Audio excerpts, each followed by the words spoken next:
if I'm watching one or the other, but Sure. I'll try to off. Yeah. So glad you're here. Oh my gosh. Likewise, likewise. Really This is gonna be excited. good. If I'm watching one or the other, but Sure. I'll try to off. Yeah. Let's try to word things in a way that YouTube doesn't take us off, I guess. It's gonna be good. Yeah. So I need to one or the figure other, out. but I'll try to off. You can mute YouTube on your tab browser. In your tab, There. you, Okay. you right click and you put mute.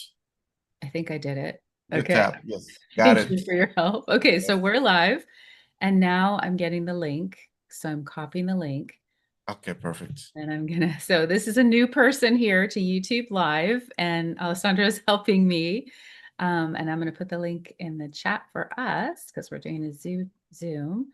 And then I'm gonna take a moment and send this out to my Substack subscribers since I was Got it. hoping Substack. Got it here. Okay, perfect. I'm gonna publish it on my Telegram now. This is a new person here to YouTube Live. Let me mute this. Okay, perfect. Now I'm gonna share it everywhere. If you give me like 2 minutes, I'll be able Oh to yeah, do I it. need it too. So Okay, perfect. Perfect. okay.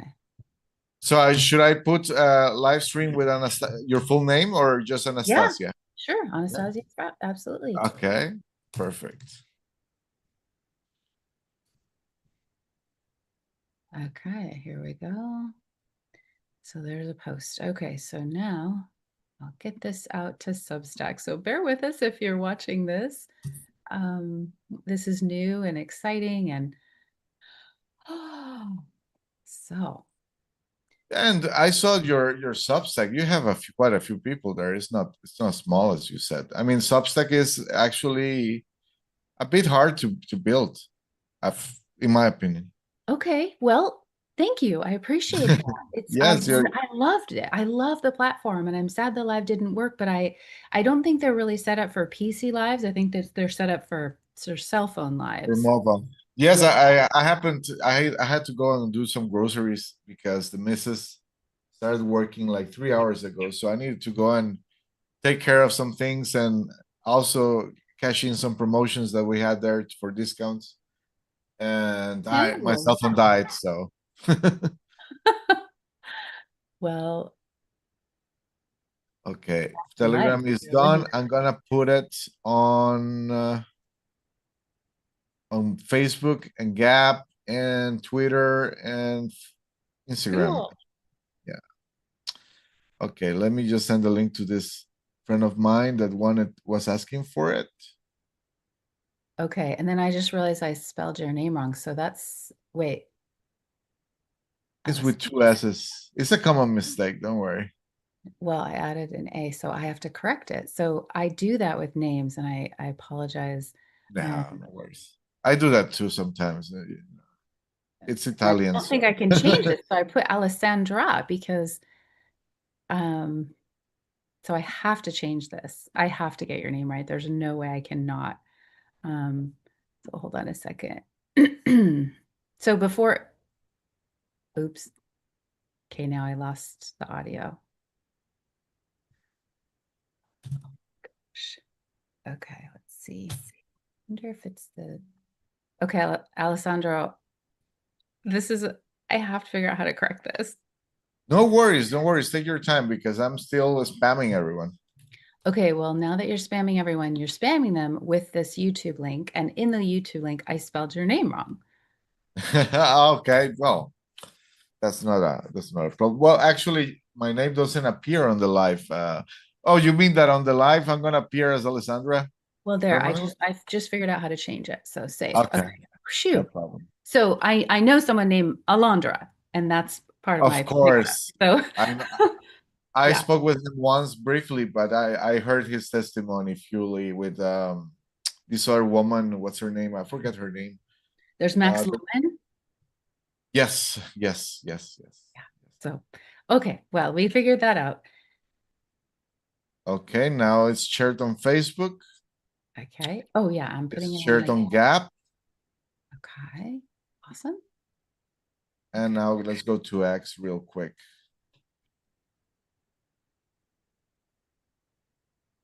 Okay, so Okay, it's done. okay. Continue. Everyone. Okay, send now. Okay. We're live. So, okay, so I do kind of want to do my opening prayer again, just as we invite people to join us. So that be okay? Sure. Okay. Okay. So I'm just calling on God to surround us with love, light, and protection for our intention, which is to connect and broadcast live thoughts. Really, our thoughts from our hearts, I hope, our minds, our bodies, our spirits, about full disclosure and what it means and the challenges that face people who are trying to live in truth. And I do want to express my deep gratitude that we can be here together. And may every word be the highest word of God that we can muster. And may we be protected as we set out of this endeavor, and whatever evolves from this, may it be good. Any and all assistance is welcome through God. And anything negative interfering or even surveilling with neutrality, we ask that you join us in our positive intent, or be gone. You will not resonate. And so it is. Blessed be. Amen. Amen. Anything you want to add? Well, I just want to ask God for this message and this podcasting itself to be absorbed by people in a way that is full of hope and full of love and light and truth, despite the subjects that we're going to talk that are obviously very hard to digest, especially if you're new to these things. It's not about doom and gloom. It's not about being hopeless. It's not about surrendering to evil. It's the opposite. And the only way we can do that is via the truth, which is, of course, God. And in Him, we put our strength and our courage and our will. That's it. Yes. Yes. Thank you. Thank you. Affirm. Well, I guess we're live. yeah, we're live. This is so Good. exciting. Thank you. If anyone's watching, thank you. And I suppose this could be recorded for later. I want to speak about so many things, but I do find it's kind of nice when I'm working with someone such as yourself to also ask if there's inspiration. And you were starting to tell a story before we got on this live, and I really want to hear what that story is and see where that takes us. I also love the candle behind you that makes it seem like a sacred space.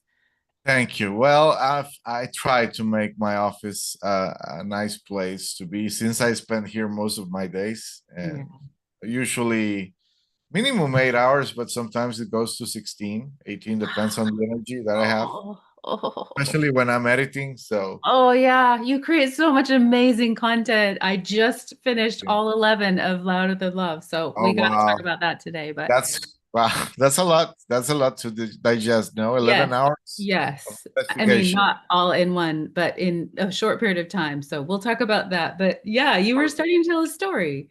Yes, well, I was telling you that well, at least for me, I always like to meet people like you, because and people are often like a bit hesitant or a bit intimidated to perhaps work with people like us that have been doing this for years, because they think we're gonna say no, or that we only work with big name.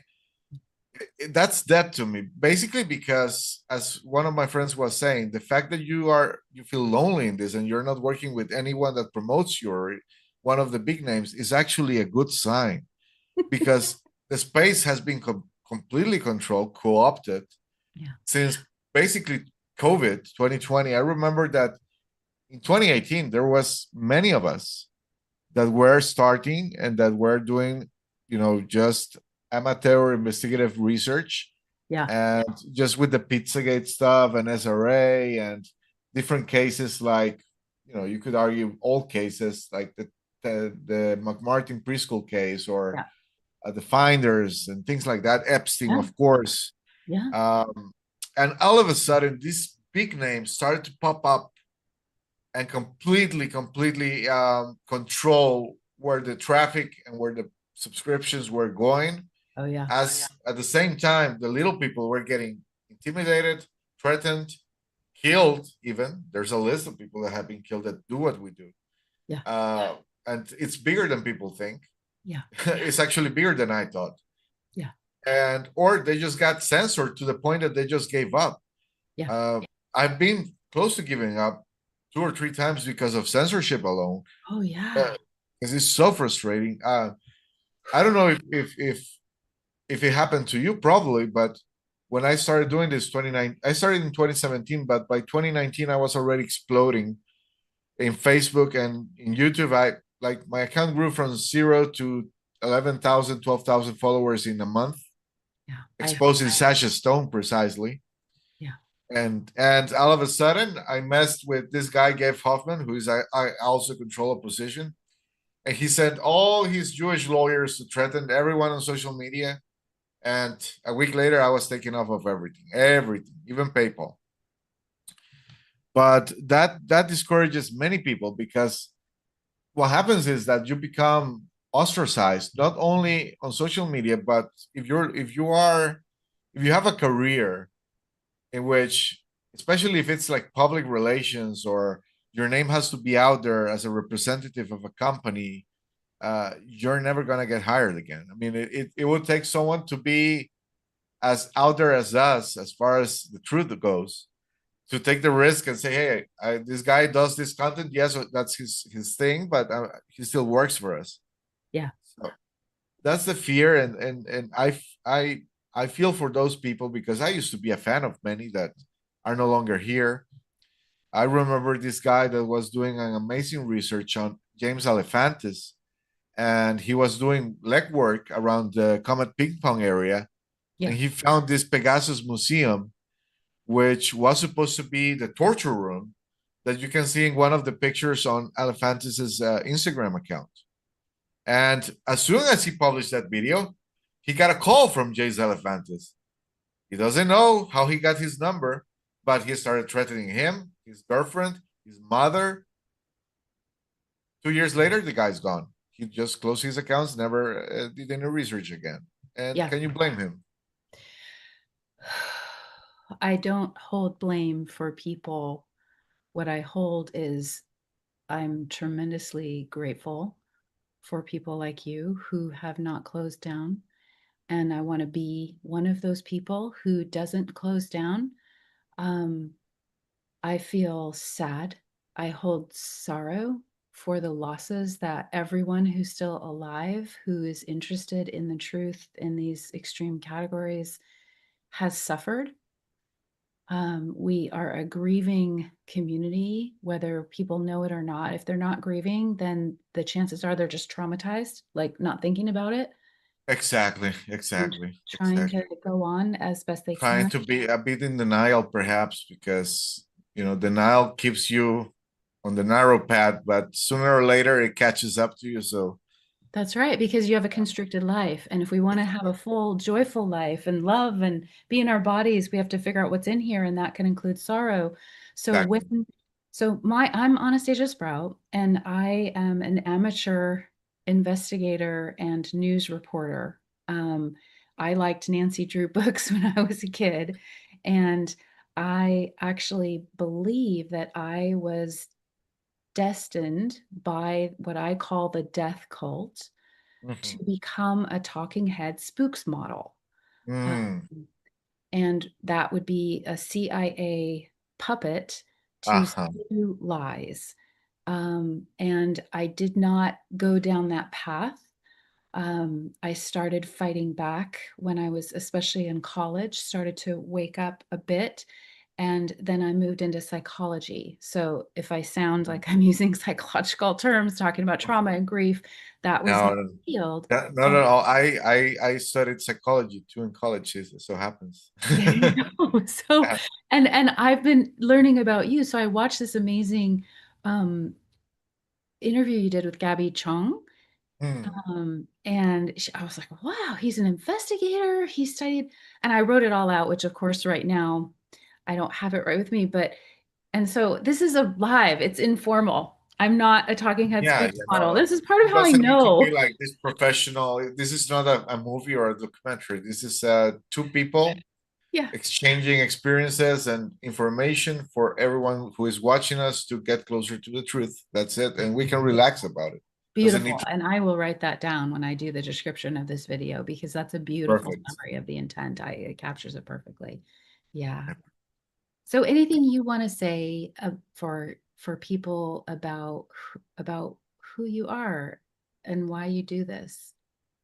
Well, who I am, you know, it leads to different pathways, I guess, because I could start with saying that, like you, I was supposed to be something else. I was supposed to be an entertainer, mind controlled, of course, and who got through. It was, you could say, 9 months of SRA when I was 4 or 5 years old, 4 years old actually, I'm so sorry. and it's okay. That's the thing. People say, "Well, you look so good and you look so well put after going through that." It's like almost unbelievable, and I tell them, "Well, you should have met me 10 years ago." Because of course, like the difference is Yeah. like heaven and hell. And people wonder, but how? Because there's many people like us who have gone through that.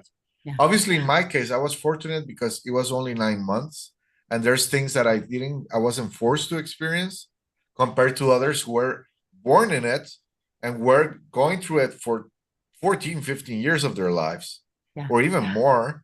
And that clearly is a big difference. I don't want to diminish what happened to me, but when comparing it to what happened to many others who spend a decade in it, it's just not the same thing. I was able to somehow survive it and evade the later attempts that they did with medications, with putting abusers in my path to keep a certain amount of trauma going on. Mm-hmm. But in the end, what I am now is I am a married Christian. I would like to call myself a man of God because I ask for Him to guide me in everything. I didn't used to be this way. Mm-hmm.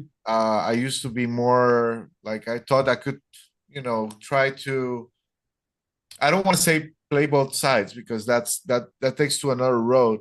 Mm-hmm. But I had I had a dose of pride. I had a dose of certain things that certainly don't go along with living I want to say an open, honest life, especially in what we do, Mm-hmm. because you really have to get rid of that. The thing of the pride, the greed, um, even wrath, because sometimes you get so angry with even the trolls, the bots, the censorship, the people that are out there that actually harmed you personally.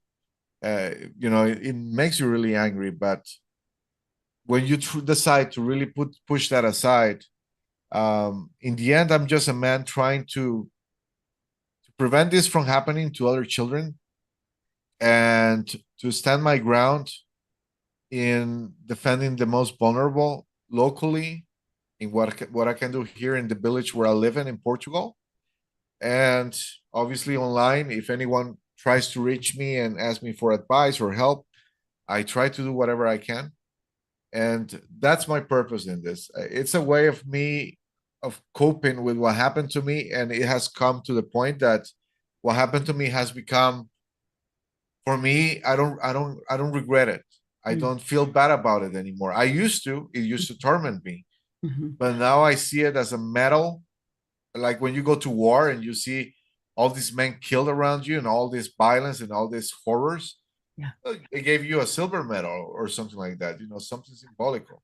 Yeah. And that's how I like to feel these experiences, because if it wasn't for them, I wouldn't have met my wife. I wouldn't have started doing this. Yeah. There's many things that wouldn't happen the way they have happened. Yeah. Even that cat that is there sleeping on my office bed wouldn't be here probably if it wasn't for that, the little things. So in the end, everything happens for a reason, even the bad stuff. And that has made me at peace with everything for now. Wow. Thank you for sharing that. That's very powerful to hear. And the weaving in of meaning um, in all aspects of your life and the surrendering of all aspects to God. Um, and so I I wrote out a outline of things that we could talk about because I was I curious saw, about. I saw, and I liked it. I said, "Well, this is gonna be interesting for sure." Well, and I even have more time than 2 hours if we want, but I know you might have things to do. But I know it's very ambitious, but I love that we're starting with a prayer and purpose because for me, like I have three purposes as I understand them. So one is to love and be loved, and as you know, on the spiritual with everything that I possibly can. Of course. Um, and two is to expose. Um, Not just, you know, it used to be about, oh, teaching people about healthy sexuality and, you know, Uh-huh. teaching people about love. But then it was like, oh, at this planet, you have to teach about the dark. You can't just teach about the light and expect that it's going to be complete because there's so much darkness in the shadows that needs to come out. So we have to reckon with. And so to me, it is kind of exposing the taboos and the lies so that we could help children, just, you know, very much in alignment with what you said. And the third is to support people who have been afflicted in childhood, particularly because we're all SRA survivors now on the mass level. We're all Yeah. mass mind control survivors. So, but I feel called to help people who have been through it as children to heal. And so those three are the things I'm working with. And when you spoke about as if you were in a war and you're seeing people fall like all around you. Like I just honor. So I'm here in Seattle. So I'm Yes. at a friend's house. We had so it's It's not beautiful. raining. Isn't it? I know. No, this is the side of Seattle they don't show you so that it doesn't get Wow. overpopulated. So this is the Puget Sound. I'm in West Ah, Seattle and that's very it's nice. really amazing here. And Yeah. so it's also very dark here. And it's in the sense of the energetic densities, Yes. all the shadows, the secrets, the operations, the groups that are hiding in plain sight. Here's the gate Mm. center is here. Um, and so I was abused here as a survivor of satanic ritual abuse and trauma-based mind control. And so it was tough for me to come back here. So on my Substack blog, I write about this caravan that I've done for a year, and I left June 1st last year. And so coming back here, this is the second time I've come back, but it's heavy. Of course, of Um, course. yeah, and memories I've not processed all the way yet. And so, but I've been watching your Louder Than Love series, and you have so much amazing content. And it's such a gift to humanity, what you're creating. And I just want to thank you for how Thank you do that because you're an investigator and then it's like, what if you had an investigator who was conscious of organized extreme abuse and global conspiracy, criminal conspiracies, which are real? And I loved how you defined theory, by the way. It's like you. everyone should be a conspiracy theorist as it's actually Exactly. defined. Exactly. Um, Exactly. but you And put out, everything is a conspiracy. If you look at it, every single crime that is done by two or more people is a yeah, conspiracy. yeah, it's just The as so naming common as itself, yeah, most they gang up to. So we're having a a conspiracy of light, but it's not a secret. So it's not a exactly, conspiracy. It's in exactly, the open. exactly. It's Like in we're the having a open is different. yes Exactly. collaboration of light Exactly. and Because so secret being secretive doesn't lead to anything good in your personal no. relationships or in general in society. That's right. Sick as our secrets. That's a saying Yeah. in recovery. I mean, so in watching Louder Than Love, I thought, what if I could have an investigator who would give me their report, not like a written report, but in video? Like that would be the most amazing thing. And that's what you've done. And so you don't have to prove things. You're showing video proof. I Exactly. mean, it's like it's all right. I mean, it's never been more in the open. These so in a way, these criminals they're almost not having conspiracies anymore because they're almost not secret anymore. It's Exactly. like, They don't, and they go around life, they don't care. It's no, like they feel untouchable and they might probably be for now. at least on this earth, because we It know who has rules seemed, this earth. it has seemed, but then people come in like you and they start to shine light like yours. And then all of a sudden, there's the backlash. So that's where people start falling around you, like the gentleman that you mentioned. And in the 11th, I mean, I was just crying watching the 11th episode of Louder Than Was Love, a the strong last one. one. It was Wow. so powerful because you're like, this person on this date died. This person on this date died.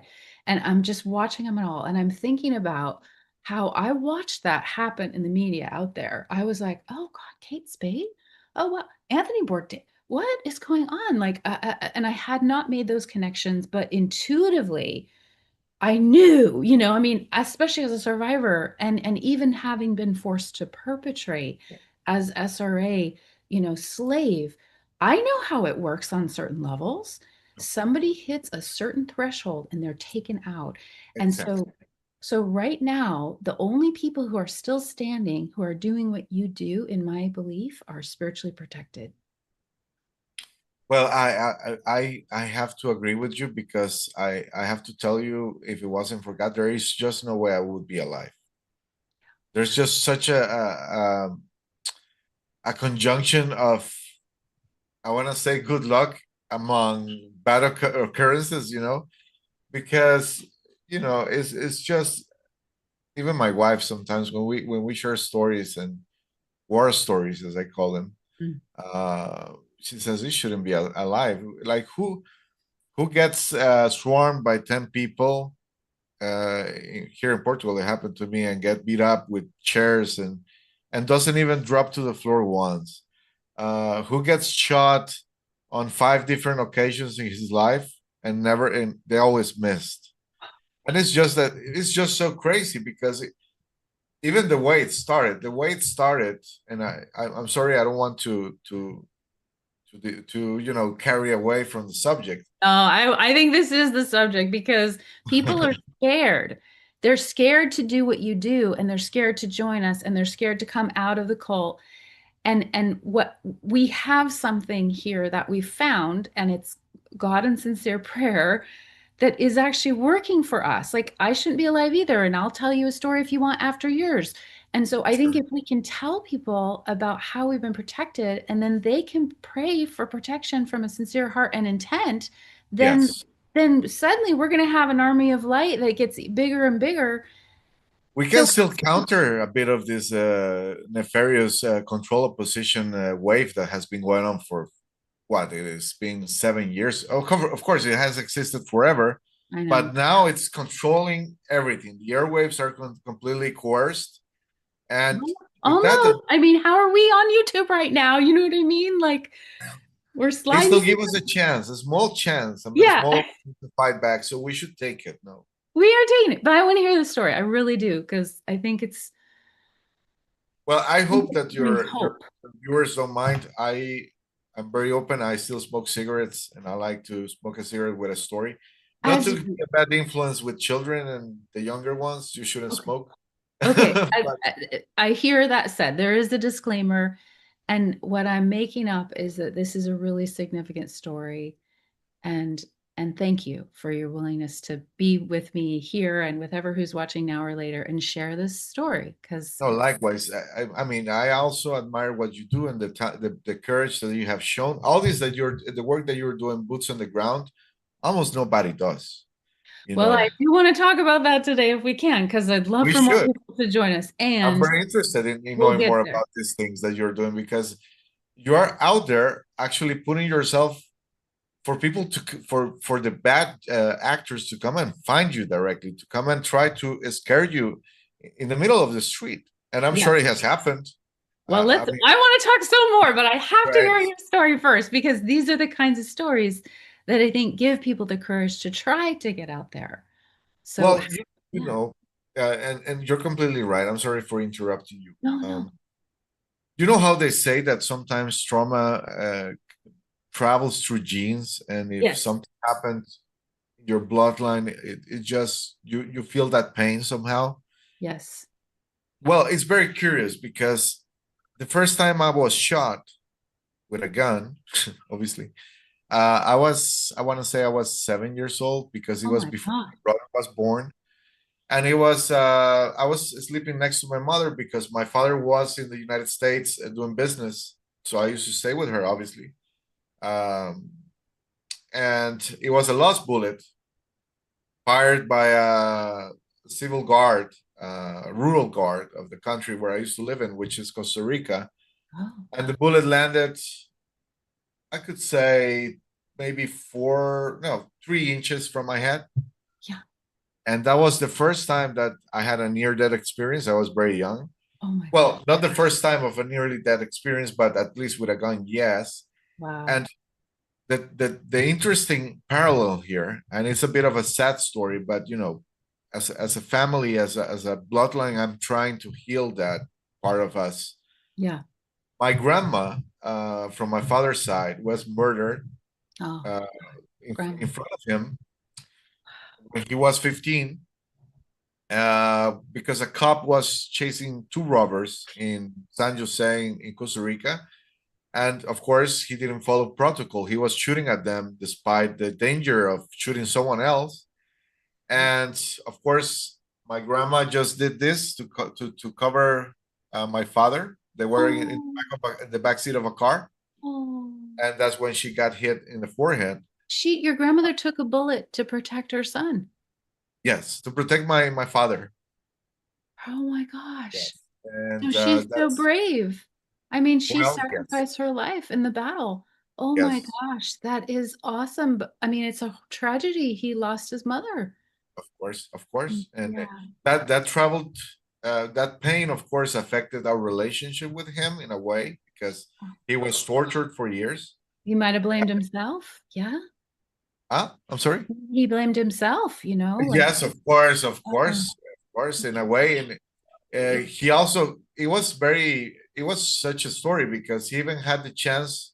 He was allowed to get into the jail cell of the cop. I don't know what context my father had at the time, but he was allowed to get some payback, and he decided not to do it. wow. So he could have harmed or got retribution, and Absolutely. he was merciful.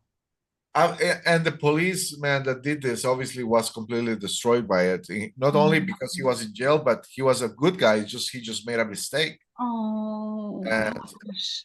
you know, it's Wow. it's funny because people say, well, police officers are this and that. Well, I have lived both things because this guy killed my grandma by accident, but he killed her still, for Yeah. being reckless. Yeah. And then my cousin, the nephew of my father, is a police officer in the States. Oh, He wow. has now been promoted to detective, I think. Uh, Wow. but yeah, That's he's been in the force for 10 years, I think, he's a 10 or good guy. 15. He's a very good guy. I don't want to say his locations for obvious Yeah. reasons. No, no, no. But there's good people in the police. So Yeah. I can tell you a story about how we go to the Gates Foundation and what happened there with the police, Mm. but I want to come, I don't know if, so, I mean, thank you for what you've shared so far. Like, you have this ancestral legacy of this bullets, and this, like, a murder, accidental murder, but also a sacrifice of a mother for her son, which was your father. I Exactly. mean, so she's a light warrior, as I think of it. And then so he's like covered with her protection, but also the grief, the trauma, the grief, and then that affects how he bonds or doesn't, Yeah.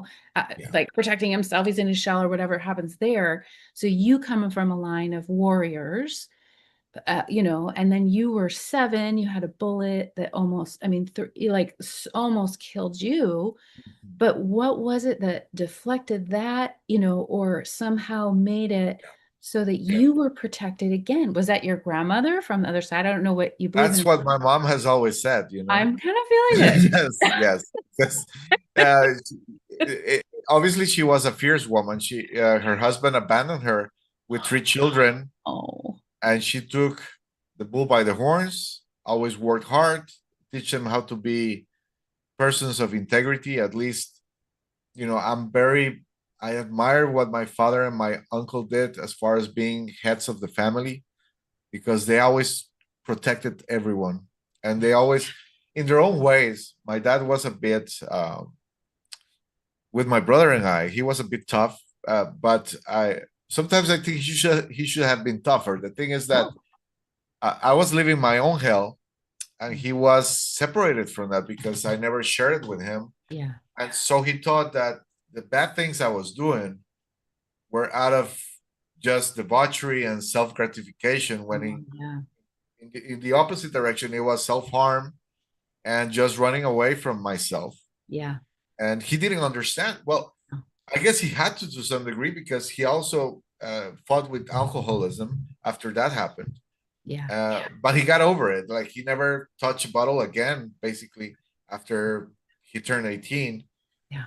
Um, but it goes along those lines. And what you were saying about people being afraid of exposing themselves, putting themselves out there, Yeah. yes, it is risky. Yes, you're gonna have problems. You're gonna be harassed. You're gonna be insulted. People are gonna make up lies about you, even about your family. This is something that you are never prepared for, because when you enter this, um, first of all, when I started, I wanted to remain anonymous, Okay. but Know that. Wow. yeah, That didn't stay. that was the goal. That was the goal. Unfortunately, what happened was that the mother-in-law of Chris Cornell, this woman, Tony Basiladis is her name, right? She's this Greek madame kind of person. She supposedly trafficked Vicky when she was young.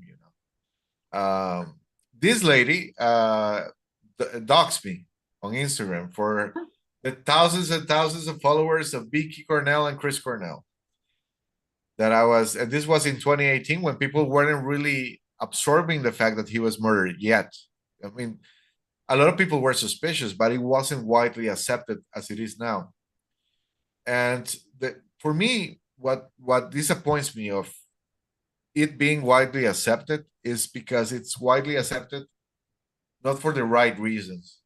Um, for example, a lot of people are going with this thing of that Chris was making a documentary, right, Yeah. about The silence. sexual abuse, and to some degree, because I met Chester personally, some 15 years ago, and spoke to him, and spoke to Andy Rourke, who was very close to Dolores O'Riordan, who was close to Chris as well.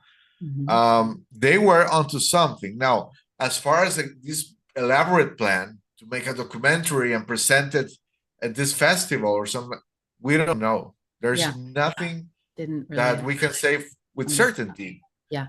But it is clear, and I can tell you, from the witnesses that I've had and the people, that all the evidence I've compiled, that they spoke with many survivors. They spoke with many people who were abused by the people close to them, and by the people in charge of the record label, of course, which happens to Definitely. be Mr. DG. Yeah. Uh, I don't know if we will be taken down just by mentioning that name, or especially if you live in Seattle, it's a bit touchy. I guess we'll find out.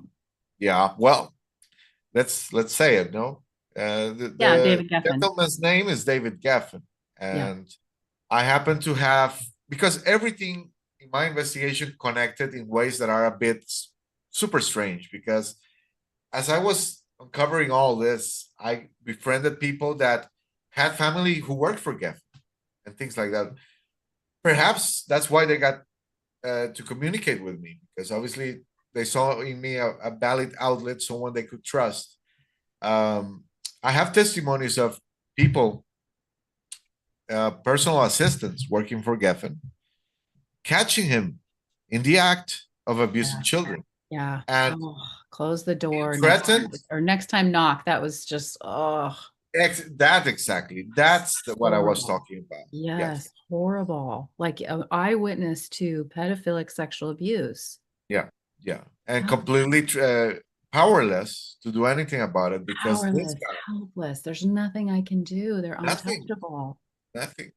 I mean, Geffen is a person that he will take himself down with everybody if he has to, because this guy, I would say he's a demon incarnate. Oh, The way he has lived his life and the way he has just pushed his way in since the days of how do you call it, this project, this CIA mind control project in California, um, where all these musicians used to live together: Jim Morrison, John Baez, even Frank Zappa. Um, I forgot Mooney. the name. Yeah, I Uh, remember it, but it was this military operation basically yeah. in which, because we all know that rock and roll was as beautiful as it is, and as much as talent and incredible angel-like voices it has brought to the spotlight, it started as a social engineering Oh yeah, even program. the electric guitar, like even the formation of the vibrations of the notes on humans, like Yeah. and then of Yeah. course the frequencies that they're using. I mean, so yes, that's a good thing to know. These layers and layers of mass mind control operations. When so I'm going to bring it back to the personal, but is there, I mean, is it okay if we just go with the flow, or is there anything else about the stories of your protection that you want to mention? Because No, it's we can go with the flow, but let's finish that protection part, because perhaps if you don't have children, it's easier to get involved in this. yes, When I started, I was single. I was actually on a kind of I was trying to be celibate because I was just done with dating the way dating is now. I was completely done. I obviously had too many bad experiences in the music industry and the music scene and the art scene. It's not really people that are out there to really open up and love someone in a way that God wants it to be, right? So it's a scene that promotes a lot of abuse, sexual abuse, physical abuse, emotional abuse, drug abuse, using people um, using people. sexual favors, all kinds of things that makes people makes hurt people even more hurt, and makes them in a way to hurt others. Yep. It's very toxic. Yeah. But if you're married, if you have children, yes, I will say probably think twice or prepare beforehand for a lot of things, and work in the security. You have to secure all your perimeter.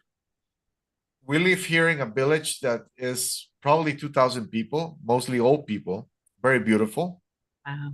very secure. You see children playing outside at midnight and stuff like that, where you cannot see that in Central America or even the States nowadays. But nevertheless, I have a system in which right now I'm already making plans to buy some things to modify the doors, the main doors of the house, to make it almost fortified.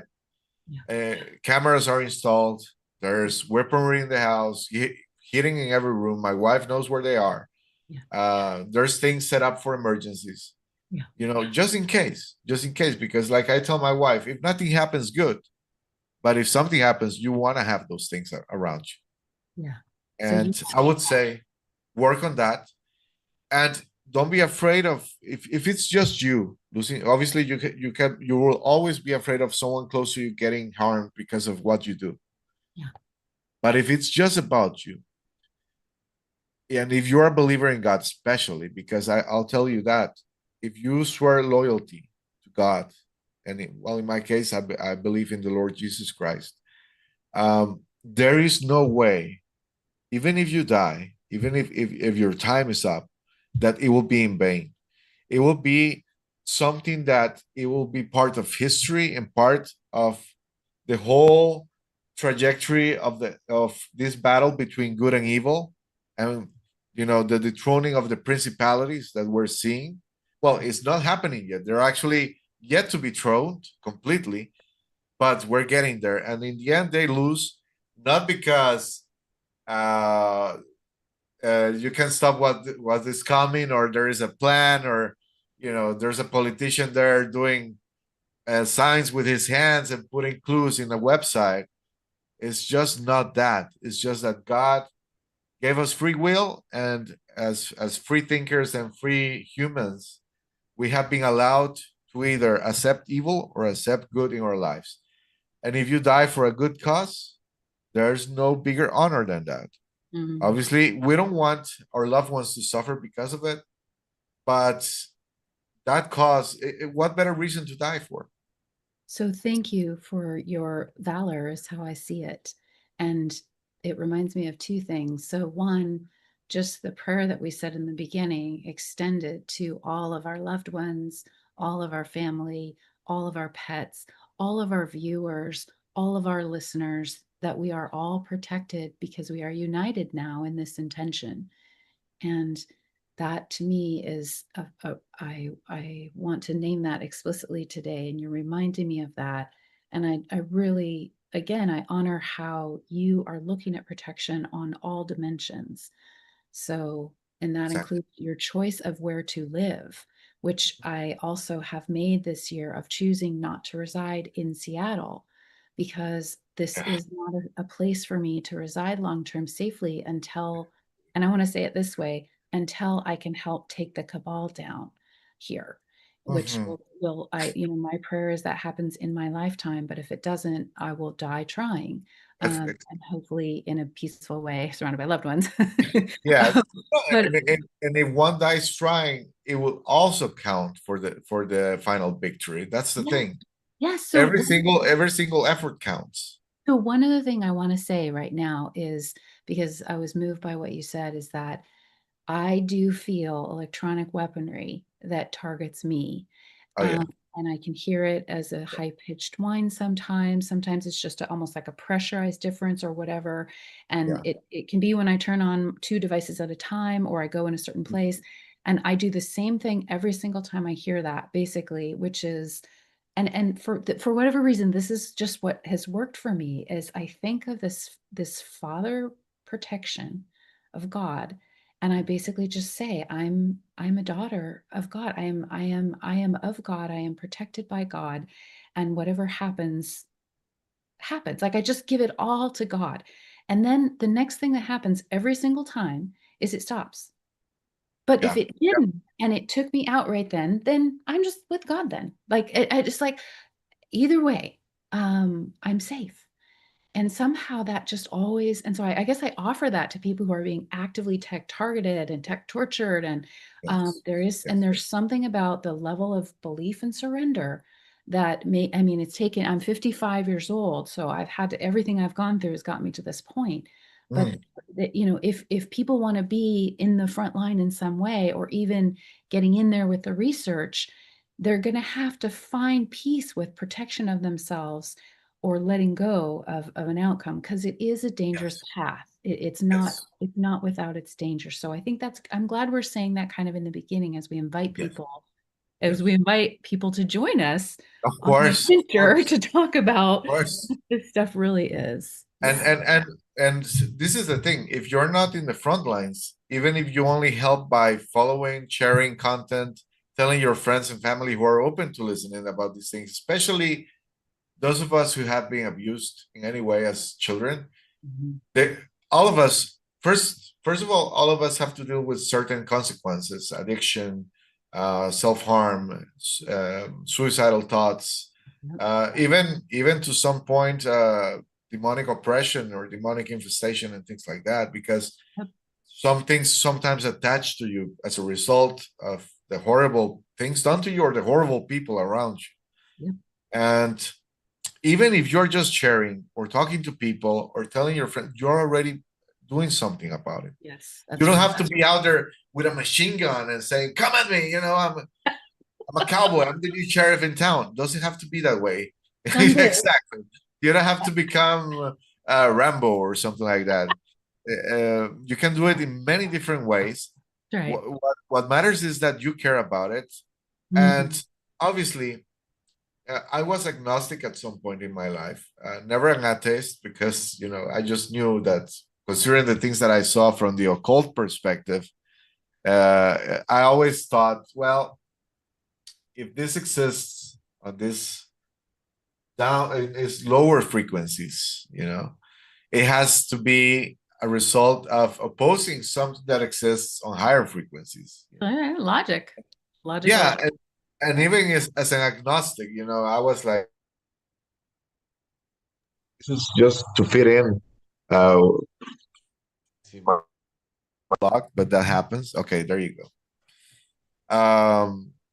You resist, or especially if you're trying to make it into the music industry and you want to be part of that clique, which is mostly 95% liberal or even 98%.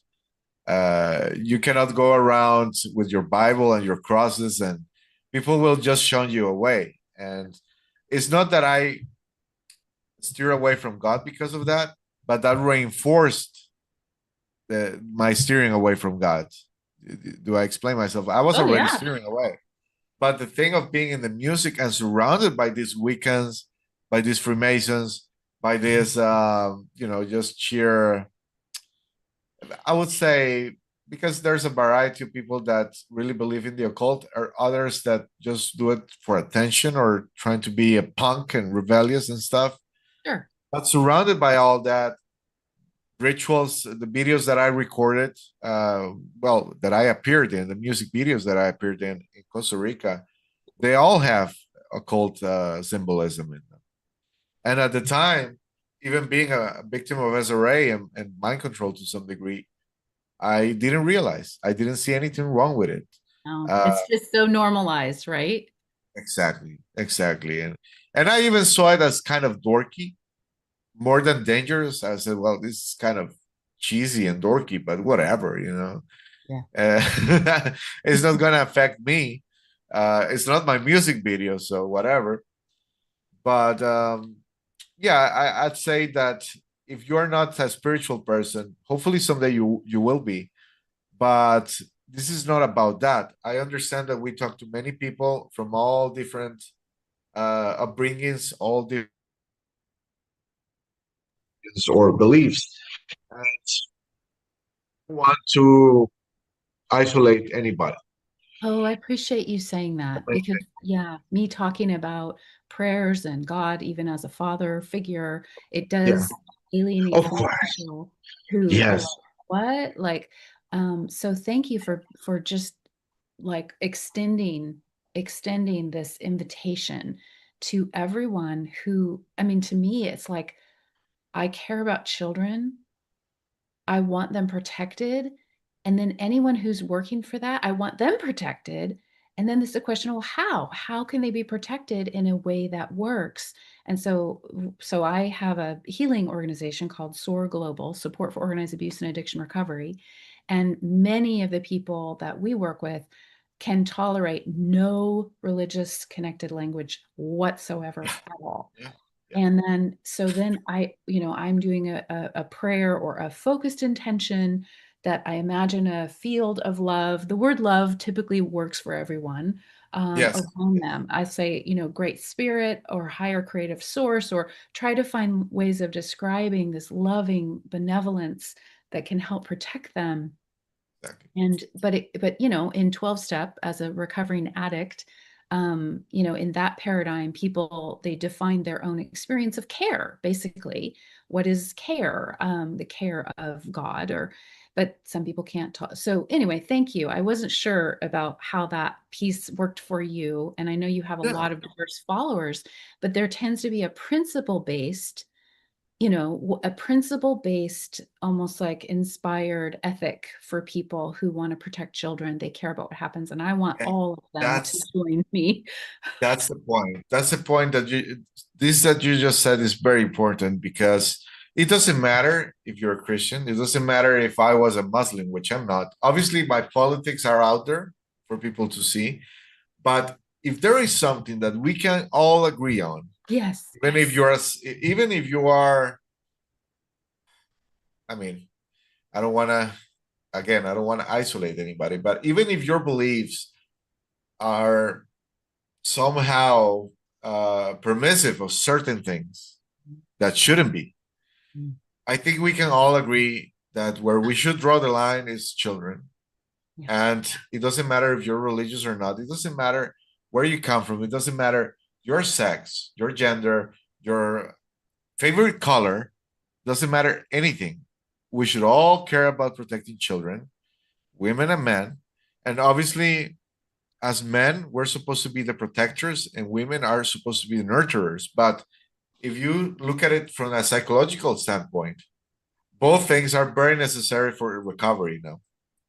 So, as you nurture the victims and teach them how to feel at peace again, and how to find themselves despite the trauma, there's going to be men around you, or even women who are really tough, protecting you, giving you that space so you can nurture that survivor, nurture that victim. We all have a part in this. It goes beyond politics. Me, as politics go, yes, I have my stance, but I don't support any party. I don't believe in it. I don't believe in the bipartisan system. I don't believe in paying taxes. I don't believe in big government. You could say I'm a libertarian because I believe in small government. I believe they should not meddle with in almost anything. Yeah. God already made the laws. God already made the commandments. And even if you don't believe in God, there is common decency. That's We right. all know we shouldn't Amen. steal. We all know we shouldn't go after your friend's wife. We all know we shouldn't kill, rape, etc., etc. That's just like basic. Yeah. Thank you. And some people want to try to politicize this movement in saying, "Oh, it's just the conservatives trying to fix this problem," and it is not. It That's is right. not. And that's a mistake in the sense because a lot of today's conservatives were liberals 10 years ago. I was. I was. I was more liberal than who knows most of the liberals today. And it just happens that I realized that freedom only goes so far, you know. And when you have the total freedom to do whatever you want, you also dive into being a bit selfish, self-absorbed, and all these kind of things that lead you to a path of destruction that is very hard to come back from. You know, there's things that you do out of free will, even not the ones that were forced upon you. Yeah. That you do out of free will, that you always have in your head, you know, saying how was I capable of doing this and that. Yeah. In my case, thank God, I'm already free of those thoughts because I put my soul in His control. It was the only way I could make the voices shut down. Because there was always this thing of you're not good enough. Even if I was getting complimented by someone like you saying you're doing amazing work, you're doing this and that, you're not good enough, you're gonna fall, you're gonna sin again, you're gonna fall, you're gonna use drugs again, you're gonna start drinking again, you're gonna cheat on your wife, which I've never done. Things like that. You know, it's just that the demons trying to destroy you. Yeah. So it's interesting how we're talking about how a practice, a spiritual faith practice or affirmation of belief is a protection against demonic doubt and interference. And then I mentioned electronic, targeting. Even that. Yes, because that's demonic in essence too. The That's right. I electronic think it goes devices. together. Yes. Yes. So thank you, because I'm just riffing on this. Like, I have worked with people who are avowed atheists, and what they tell me is atheism is progress from being a Luciferian. Atheism is progress from being an active Satanist. And if people are trying to come out and they go, I'm coming out into, or agnostic, I don't know, or I don't believe in something God, but I'm not worshiping and I'm not calling in Lucifer. I'm like, wow, okay, but what does the trajectory of progress look like? And then a lot of times we can still agree on principled behavior and love. And so I'm like, okay, let's work here in the In the sphere, common grounds, because yes. people can be so triggered by the word God, the word Jesus.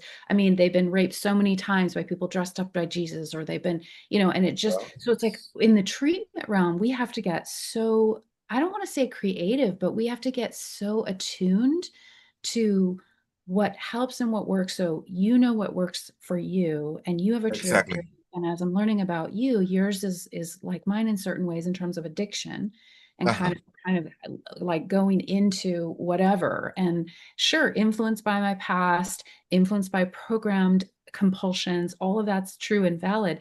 But there comes a point where it's like, what am I going to do with my life? Like, am I going to go down that direction or that direction? And if I don't have any God to hang on to because God wasn't there, where was God back Exactly. there? So that's not Because I'm not a person of faith. he Then wasn't invited. That was the thing. We weren't inviting him to come over. We were just depending on ourselves. We were all powerful, almighty. Everything depended on us. mm, And it was, fall after fall after fall after fall for years and years and years and years, in which you realize that the more you go into it, the more empty you become. that was my And experience. Yeah.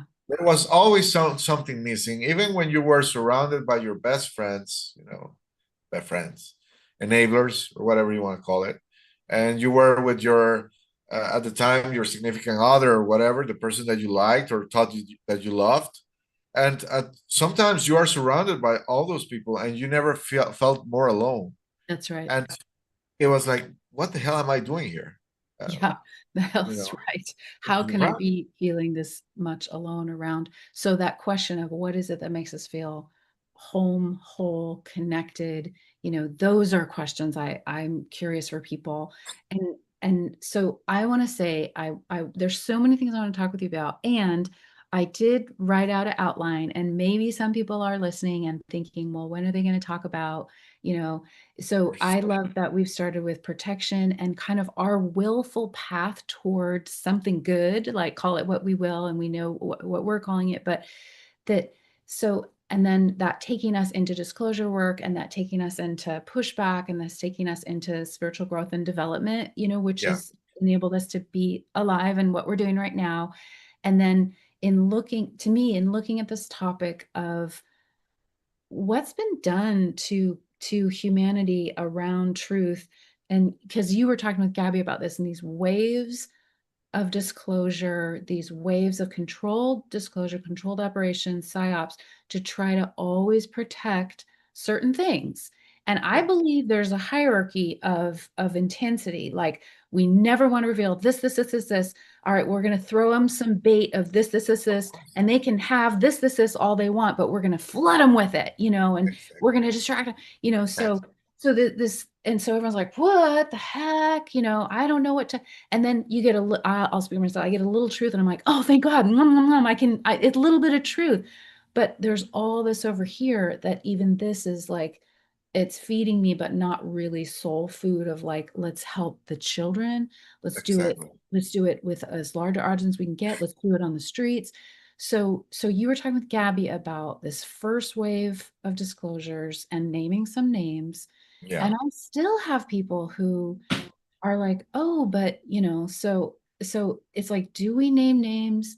Is that wrong to name names of other people? Then the second wave of disclosure, naming some names. And then the third wave is now. That's how I'm thinking of it. I don't know if that's Uh-huh. the right number of waves, but I think, yeah, I think you're right. It's being more, well, obviously, if we go back pre 2018, there's other people that have been controlled the position, of course, since decades yeah, ago. all time. But Yeah. we're talking about the present timeline, that it's more Truth. significant to us, the era of the unveiling of all these things, in which it just reached a massive audience, because before that it was very secluded, nobody knew about it.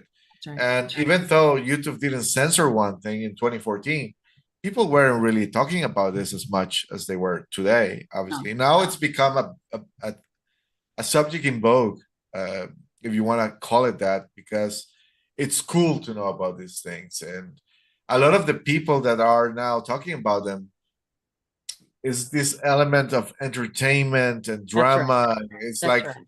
You can have uh it, but it's gonna be ghoulish, cinematic. entertaining, Yes, drama. Yeah. yes, Hmm. yeah. So it's almost becoming like like musicians when they become really old and they continue going on stage when they're 70 and they're just jumping around like they were 15 years old 60 years ago. They become a sort of a cartoon of themselves, a parable. Yeah. um, and that's that's the intention of control opposition, in my opinion, to make all these very serious subjects into something normalized, by sheer, cartoonish kind of storytelling, cartoonish presentations, cartoonish truthers. Because some people out there who are very popular and have millions of followers are just plain ridiculous. I mean, I cannot believe someone would take, for example, Russell Brand seriously.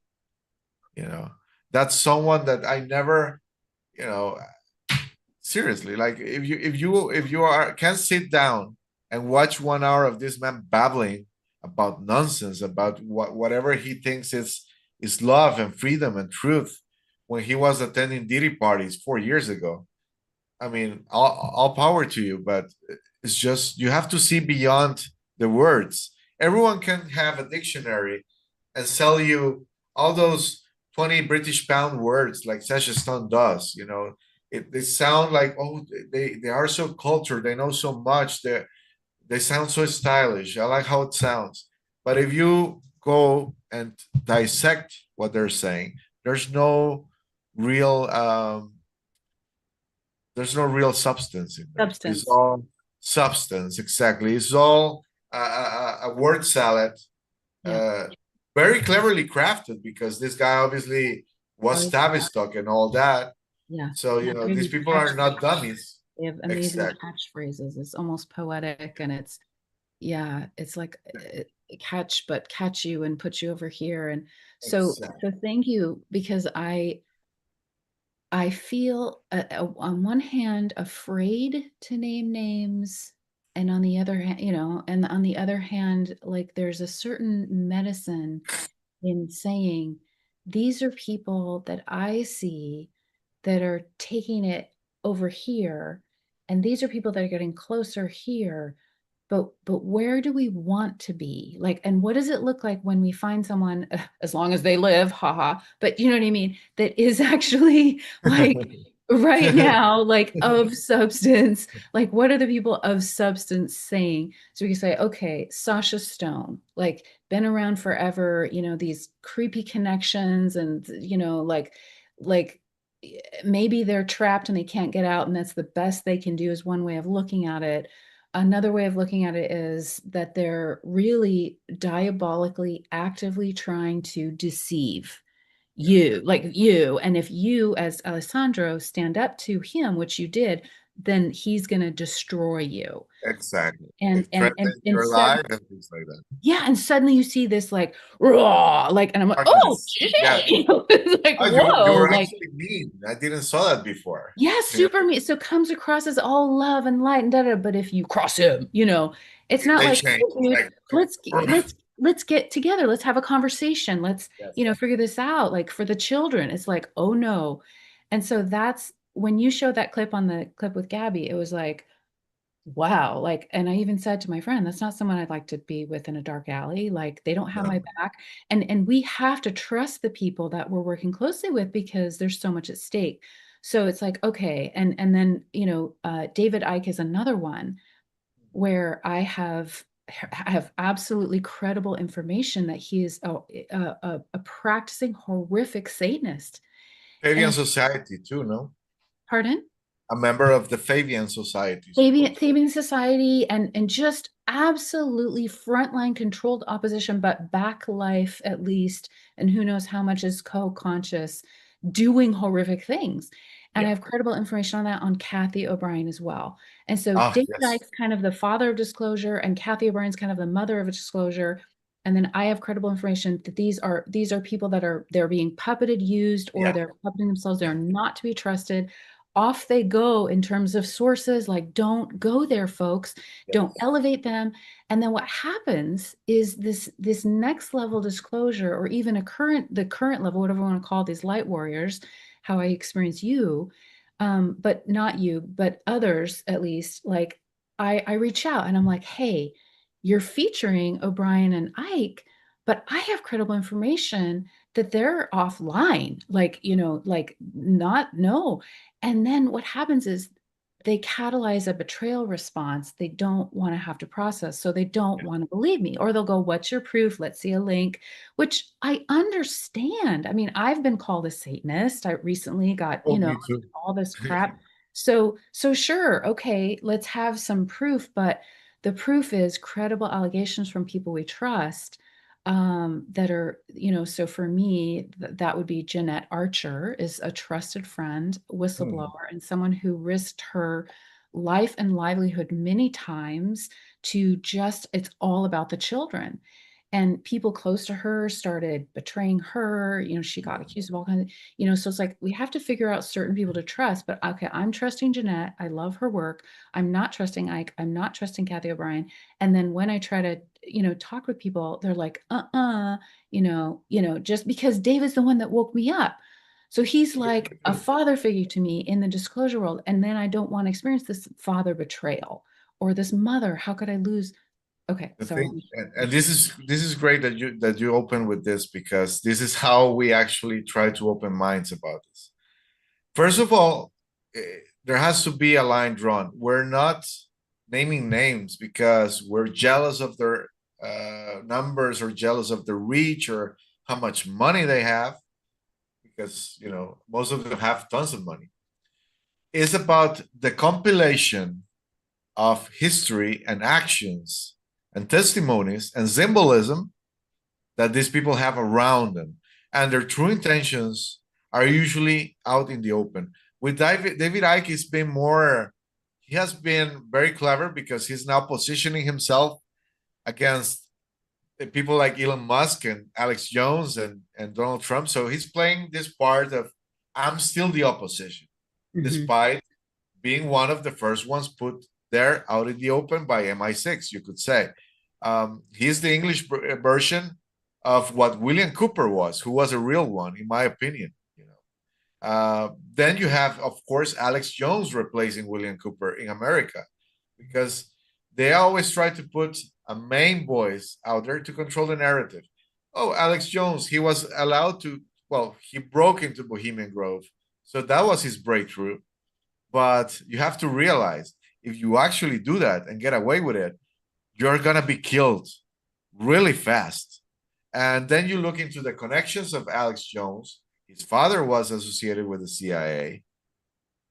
His wife is a Zionist Jew, which, of course, we go we are entering the territory of not isolating anybody, but we have to also name things as they are.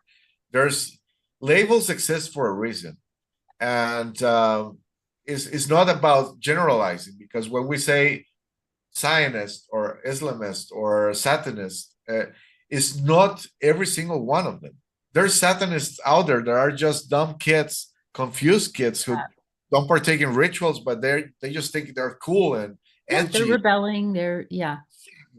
So they're not part of this wave of evil. I mean, in some way, they're enabling it, but without knowing. And intention matters. Well, it's marketed everywhere as cool. Obey shirts, upside down pentagram. Like it's sold. So people buy it. Like, Yeah. yeah, they get And to it. so we're exposing these people not because, I mean, if we name names like Sasha Stone or Kathy O'Brien, it's because the evidence to name them is sufficient enough, Yeah. in which we can actually back ourselves with the evidence. Because, for example, I've been threatened to be, Sasha Stone has threatened to sue me for 5 years. Not once I have received a cease and desist letter, a lawsuit from a British lawyer. Never. Why? Because there will be discovery. And the Yeah. problem here is that, since I worked with him when I started this, because I had no idea who he was, I was like, okay, who is this guy? And when his recruiters saw that I was working in these documentaries, and they talked to me, and they saw something they liked, and they thought I could be groomed Yeah. to something very useful for them. Mhm. Of course, they wanted me in, and very soon, a month afterwards, I wouldn't say even a month, 2 weeks after meeting Sasha and attending the meetings of the ITNJ and New Earth, I said to myself, this thing is not it. I mean, whatever I'm trying to do with this, because I didn't know, total disclosure didn't exist back then. Yeah. Whatever I'm trying to do, this is not it. It's not this guy. It's not these people. I cannot follow this guy. This guy is not a leader. This guy is a puppeteer. and a puppet at the same time. And, whenever Sasha wants to sue me, please do, because we're going to go to court and it's going to be ugly. And you can have all the money in the world, but I have the truth on my side. So that's why I'm able to do whatever I want in Portugal, because even his mother lives here. She lives I believe she lives in the northern region, but I'm not entirely sure. And he comes to visit her often. Wow. So, it will be very easy for him to get a Portuguese lawyer and put me to the test. But he doesn't. Why? Why is that? If his reputation is so pristine and he's this guru master, emboldened, light, being of light, as he says he is, why not put the truth out there on both sides and see what sticks? Yeah. So, people, please understand that we're not doing this from a negative vibration or negative energy standpoint. We're doing this because it's actually necessary, because these people are trying to get your attention for their own purposes, for their own profit, and at the same time, they are fulfilling the agenda of the actual perpetrators, and then they themselves might be perpetrators too. As far as I know, Sasha is, because I have a testimony about it, in which one of his ex-girlfriends tells me he did very nasty things to my daughter. So, So if we stay aware and holding that, it's possible that people say things that don't turn out to be true. But when people make testimonies like that, if you're hearing it directly and it feels credible to you, then that's the reality that you go forward. You have a man that you worked with that you knew was a puppet and puppeteer.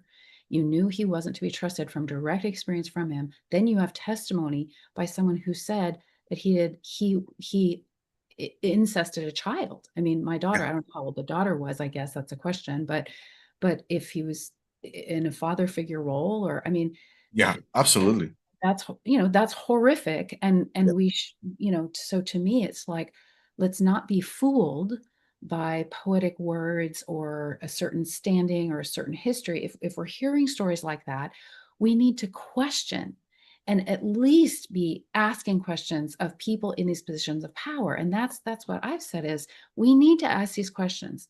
If someone has questions about me, ask them. Exactly. And Exactly. And that's the difference between you and I and these people. We are open to be questioned about the things that we have done in all these fields. Yeah. I mean, obviously, if someone is going to question me about the things that I used to do 15 years ago, of course, you're going to find a bunch of things that don't align with who I am right now. Sure. But of course, I was a completely different person. I wasn't aware of many things that I'm aware now. And I myself was running away from everything. So, so there is a question of redemption. Exactly. So that leads me to, just because I've been trying with all my might to figure out how can we get a critical mass, like a wave to bring truth and just raise the consciousness.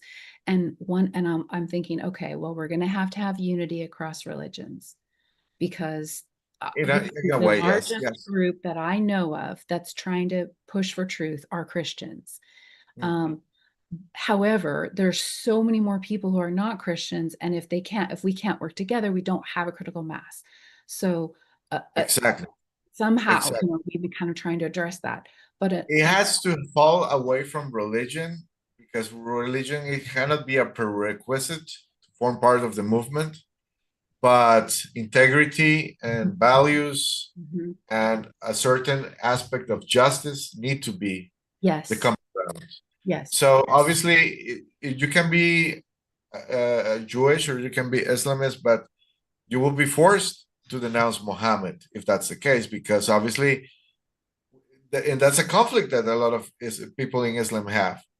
How do you reconcile being against child abuse while you yourself proclaim that this man was holy, a man who married a 6-year-old girl, So and this is touchy, and that this can offend some people, but it is the truth. We cannot be offended by the truth. We can only try to digest it, and if it affects our core belief system, then it means that our core belief system needs to be shattered in a Yeah, way. we needs upgrade. We needs to be in reality that can protect children. So it becomes principle based about protecting children, and so how do we unite around that, and how much do people have to give or change? So I want to talk about some of the street work, Yes. if I can, because this, it's like, how formal is this transformation going to be? Do people, like, if someone wants to come to my organization to get treatment, um, Uh-huh. they have to become a member. It is a Uh-huh. private membership association. That Uh-huh. is the same organizational structure as the Bar Association, the American Medical Association. It's a legal structure and entity in good standing. It's not for profit. And it is outside the tax system. Okay, perfect. So that's one of the benefits of a private membership association. And a lot of groups, at least in America, are forming PMAs, or land trusts. They're getting outside of the IRS control, and it's Exactly. fantastic. And people have to align with our mission, our values, Of course. Of in order course. to become members. It's not super complicated, but so that's a treatment organization that's, we're relatively small.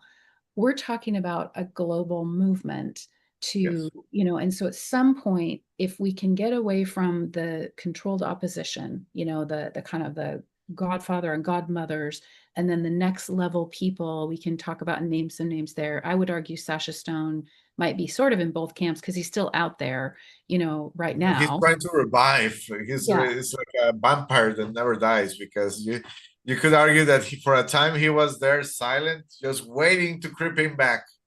And now he's doing these tours in America and buying land in Tennessee.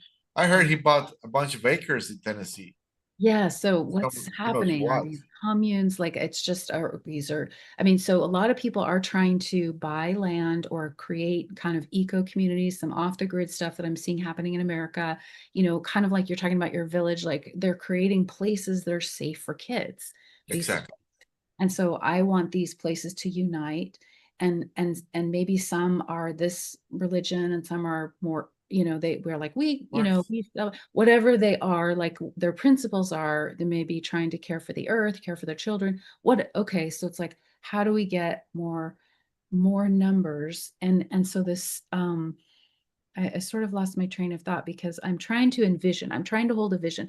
So this old idea of, oh my gosh, this organization with Sasha and these people, this guy's exposing the dumbs.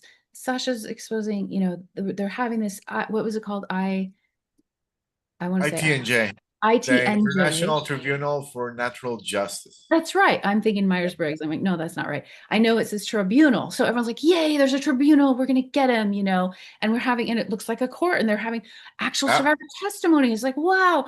But you were on the inside of that and you knew this is not it. So it takes true-hearted people to go and meet with people and actually be there in person to bring it and speak the truth. And then it falls apart.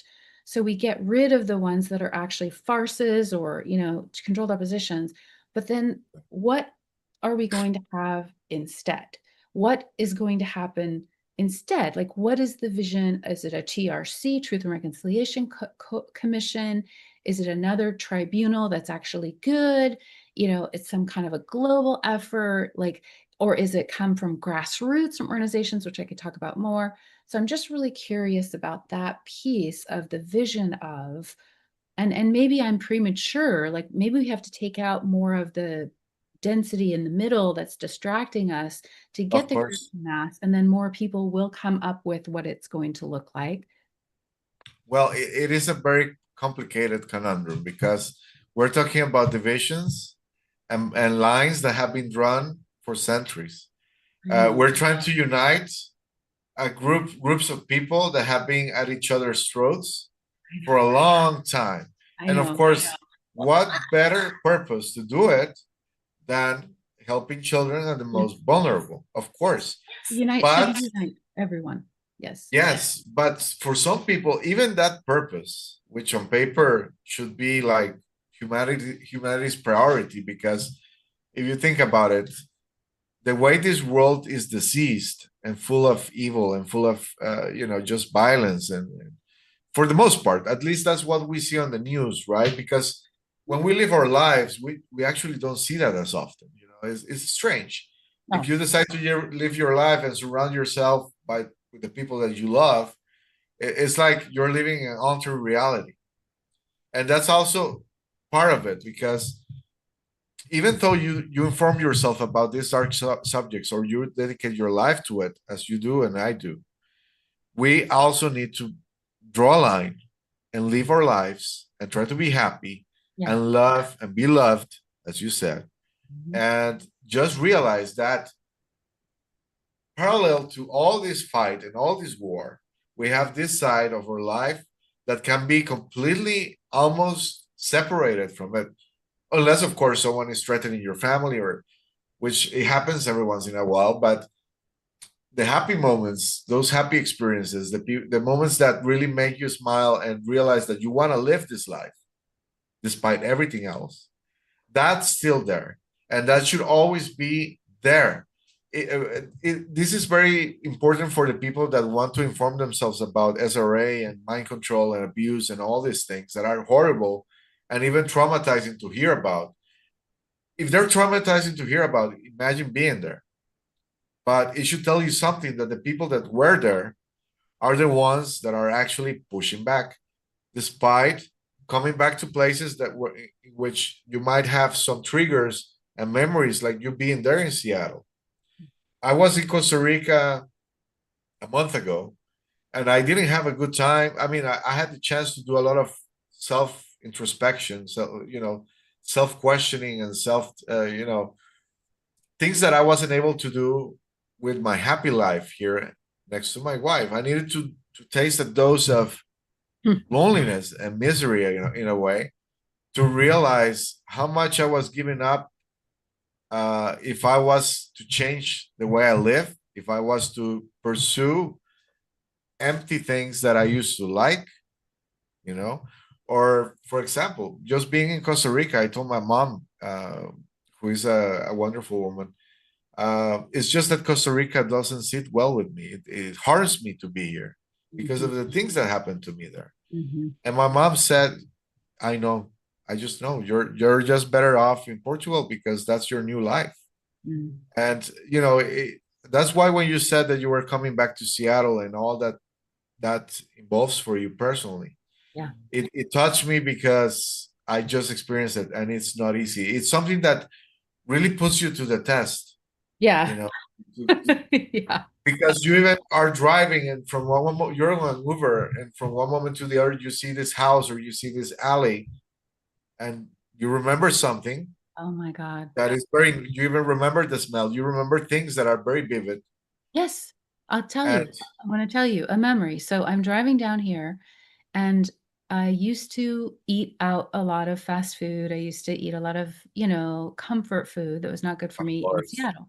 And then I gradually, food, sex, money, relationships, all that stuff was compulsive, out of balance. Here, acting out my trauma, trying to feel better, trying to have control. So I worked on all of that stuff. And when I get stressed, the go-to is food and comfort food still.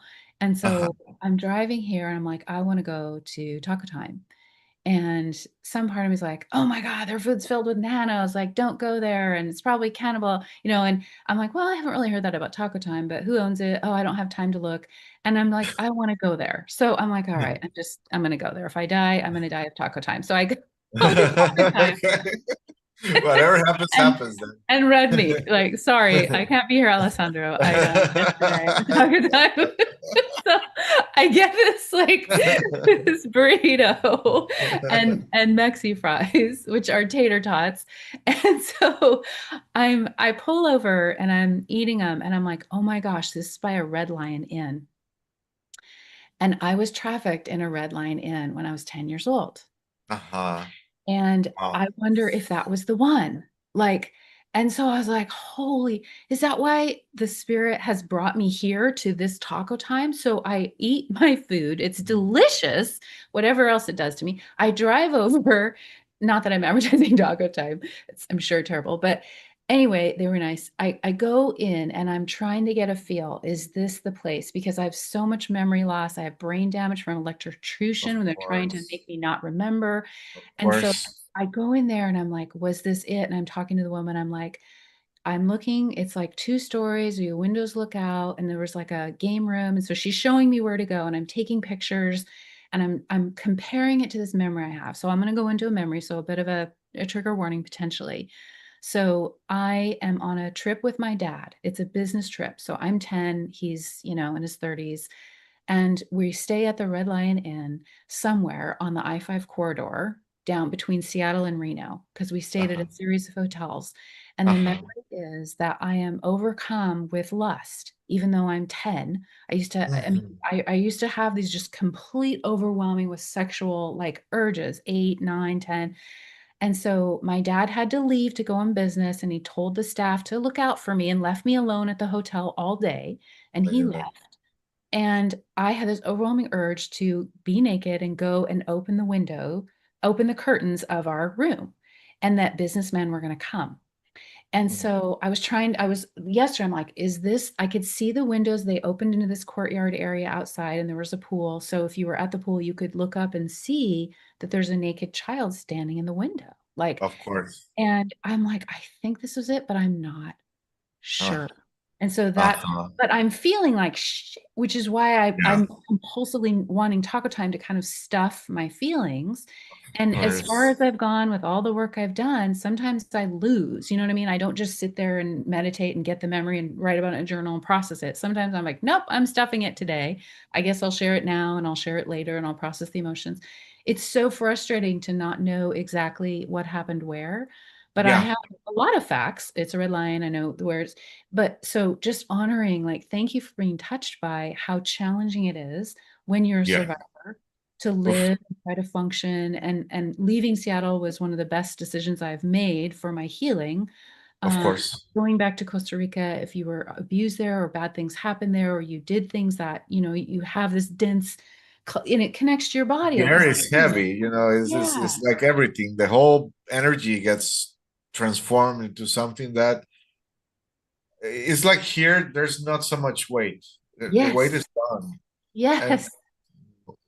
it's just that it's heavy because, like you were saying, you have these pieces of valid memories, and then you have this empty space, these blank spaces, these holes, Mhm. which kind of prevent us to tell the story completely and actually, well, expose the whole ring, you Yeah, could say. it's people Yes, say it's not forensic evidence if you don't know if this is the right hotel. Like, how are we going to right. go? Let alone the fact that I'm 55, so that was 45 years ago. Like, Yeah, so that's just me trying to do my memory work today, having worked in the field for decades, having an advanced degree in psychology, social work, and yet the challenge of doing all this. So part of why I'm saying this, though, is I actually want to relate to the non-survivors that you're talking about, people who didn't go through sex trafficking as a child, mhm, but who are just trying to get through their day with their own density and their own compulsions and their own bad memories from traumatic childhood they had when they weren't sex trafficked, but they were abused, exactly. neglected emotionally, they had alcoholic parents. Exactly. And Because so we all then, have almost everyone has something bad happen to them when yes, they're children, yes, sadly. yes, everyone. So then it's like, okay, how do we ask people to take on more when they're already barely hanging on themselves? And that's the thing. So it's like, I want the movement to be inclusive, but it also has to somehow honor the heaviness of the brave people who are trying to join this army of light workers. Yeah, okay, I want to try to do what I can, and I'm a survivor, but I have to, because if I don't do this, my life is meaningless and I don't get well. So Of that's why course. I'm doing this. Like, if I Of could have course. found the easier road, I'm sure I would have taken it. Like, but Yeah, I me too. couldn't. I bottomed out. I had to do truth. Otherwise, I was going to die. And truth has taken me here. But Yeah. people are traumatized. And I've blasted people with my stories. I mean, what I shared in Sedona, I mean, some of the crap I've shared in my Substack blogs, it's so dense. And I had to go into dense places to remember it and even write it down. It's been a tough, tough year. But thank you for people even hanging in there and trying, and how how do we invite people to this movement without traumatizing them, with the Yes. stories that are Or too or or hurting their feelings for whatever it may be, because I guess one could argue that, okay, we're gonna say, well, we're gonna join together to fight this with this targets in mind, and this is what we're gonna focus on, and we're gonna stray away from these subjects, these arguments, these divisive things like religion, politics, even sports, I guess, like the things that you're not supposed to discuss about in birthday parties.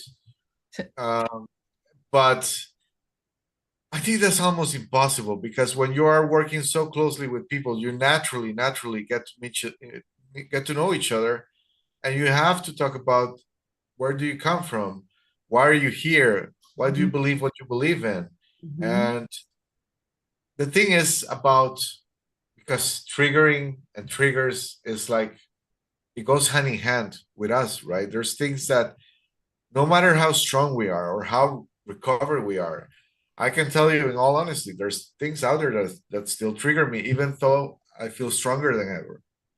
And I guess that it boils down to us trying not to be selfish, trying to put us in second place, and Mm. realizing that the priority Mhm. is the survivors, the children that are still going through it, the children that will go through it, and also the parents, because we are trying to inform adults as well, Yeah. so they do a better job at protecting their children, and even the children in their neighborhood, because it's a lot of cases of abuse and trafficking and pedophilia and all these horrible things get solved or get investigated because an outside source saw something and said something.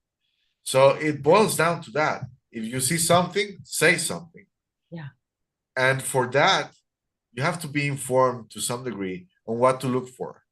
That's What are right. the weird behaviors? What are the tales of certain people involved in this nefarious business?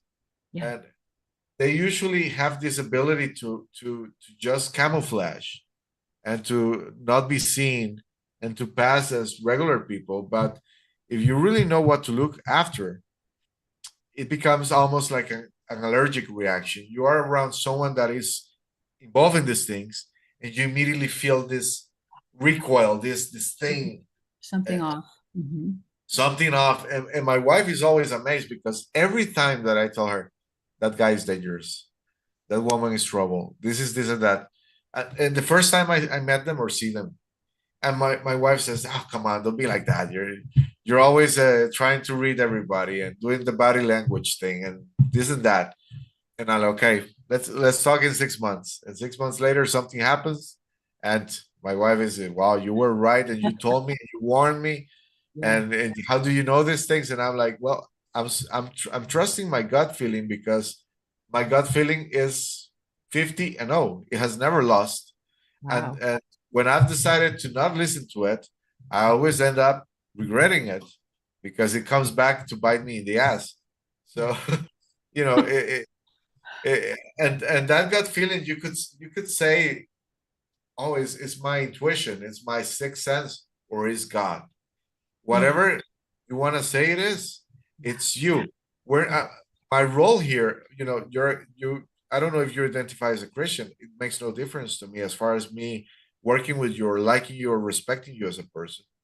I am a Christian, but as a Christian, I'm taught to respect everybody, and I'm Mm. taught not to be jury, judge, executioner.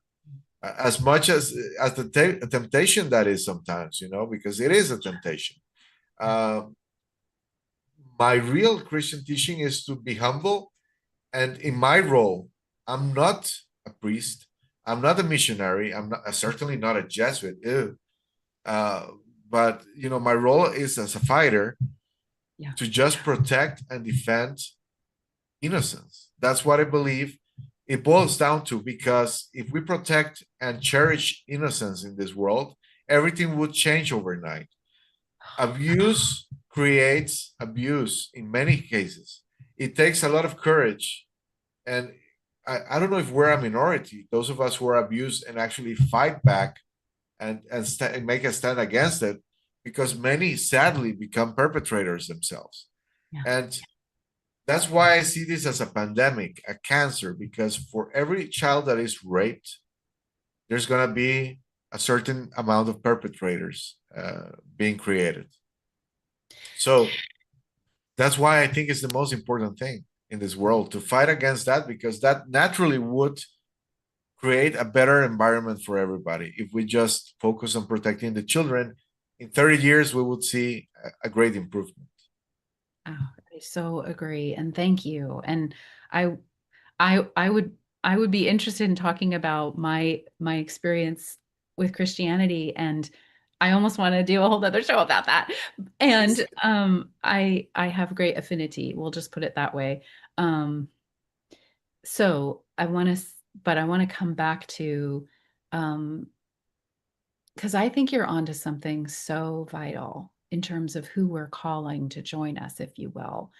Because even for the people that I worked with that are active atheists, saying this is progress from being a forced Luciferian or a forced Satanist, perpetrator, programmer, all that, like, and then atheism sometimes goes to agnosticism when people are asking questions, and it's not like I'm trying to groom people into one result. I want people to be safe and protected, and I want people to join me. And so there's like two things you said. One was your gut instinct, because all those people I'm talking about, whatever they call themselves in religion or not, they are survivors. So they had to listen to their gut in order to Yeah. survive.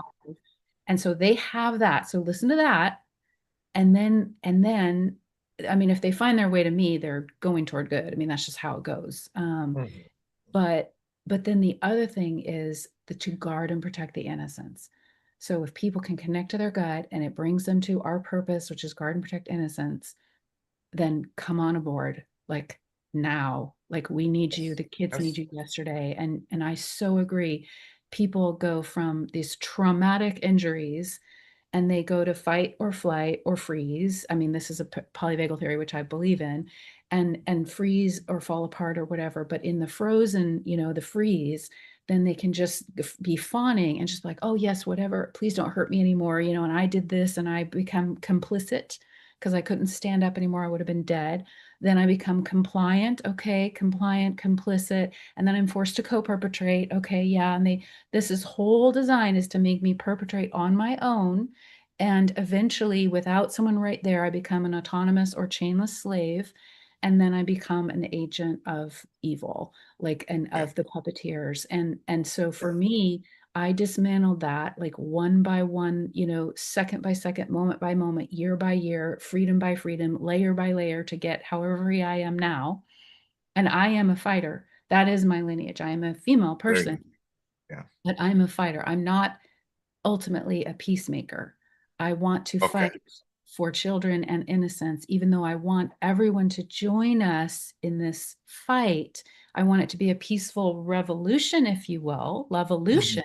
Mhm. I don't want to have to take up arms and guns if I can help it.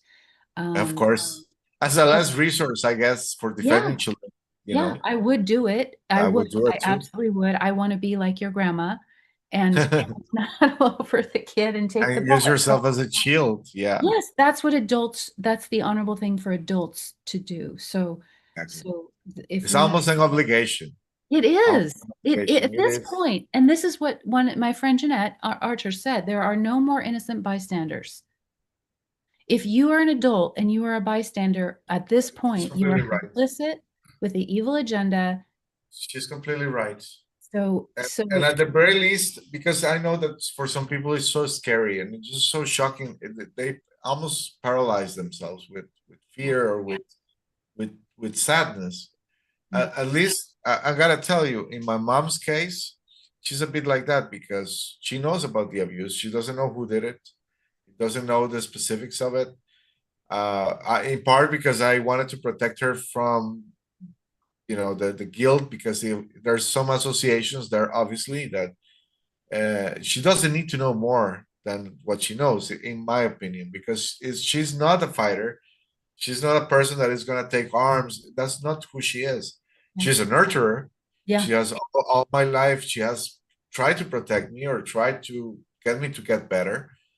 in the best way she knows how to do it. Obviously, we are not born with all the knowledge in the world on how to deal with these things. We just go by, trial and error, trial and error, trial and error, especially as parents. I'm not a parent yet, but I suppose that's how it's going to go. Yeah. But, for example, in my mother's case, she's not out there sharing my links or stuff like that, or talking about it in social media. But she goes around telling her friends what I do for a living. She's always proud. Proud of you. She supports what I do. If I send her something that I tell her, hey, I really need you to listen to this because I think it's important for you to be informed about it. Well, first of all, she always asks me, is it about children? Because she gets too affected by it. And I understand why. She was never abused as far as I know. So for her, it's just like this altered reality in which she doesn't want to believe this actually happens. She knows it happens. She's destroyed by it, but she's just not the fighter type like you are. There's just we have different roles. Yeah. Now, a different thing is knowing fully about it, or even knowing that someone is doing it around you or in your neighborhood or in your city, and denying it or being an enabler. Like saying, if I wash my hands and I don't talk about it and I cover my eyes and my ears and my mouth, I'm Mhm. gonna be safe, and it has nothing to do with me. Okay. It's So a fine line, isn't it? it is, because what I want to say is when I get on my, fighting track, and I love that part of myself, but I also recognize watching your videos Louder Than Love, it shocked me awake about Chris Cornell and Chester, because it's like I heard those stories and then I just went numb and I just kind of carried on. And I just couldn't hear it like for so long, because and I don't know the extent to which the Seattle grunge artists were pulled into satanic ritual abuse. Like, I'm curious about their And handlers. we talked about doing something about that, right? Doing some research, and I would love to work on that with you on a more general space of how that whole scene came to be, because people say, oh, it was random, it was like a very organic thing, but it's kind of hard to believe to what degree it was organic, because you know that whenever these entertainment people see something of value growing, they immediately send their Yes, people to infiltrate. yes, Infiltrate. yes. And for example, I know from a good source that Andy Wood was taken out, so Eddie Vedder, who was a plant of the industry, could take his place. Ah, yeah, You know? yeah. And, So, and so and we're talking about 1989. yeah, That's when 89. he died. Yes. Right. So I honor everyone trying to do the best they can to help. I want people to do more, and that's a little bit contradictory. Um, and I recognize people get traumatized into freeze, so they can't act. They're frozen, they're terrified. They do what they can. And I have layers of that within me. So I can fight in one area, but this other area, I'm doing nothing. I Mhm. relate to that around my own family. If I could name more names, if I could, but then someone will be hurt and I'm still not all the way, so it is very complex in terms of I don't know of any active child sexual abuse that's happening in my family. Otherwise, I would report it. Of Um, course. I will do more than report it, but I yeah, get what you you would, right. Yes. I mean, I Yeah, would, I would move toward intervention to the best of my ability, and I have. exactly. And at the same time, I wonder, am I doing enough? So that is always my prayer. Should I be doing more? Even, going to the police, however, the police were there. So I was at ritual satanic circles where Black robe people in South Puget Sound were strangling and I'm sorry, it's trigger warning, this is horrible, but we're raping and strangling women as part of the calling in the demonic forces.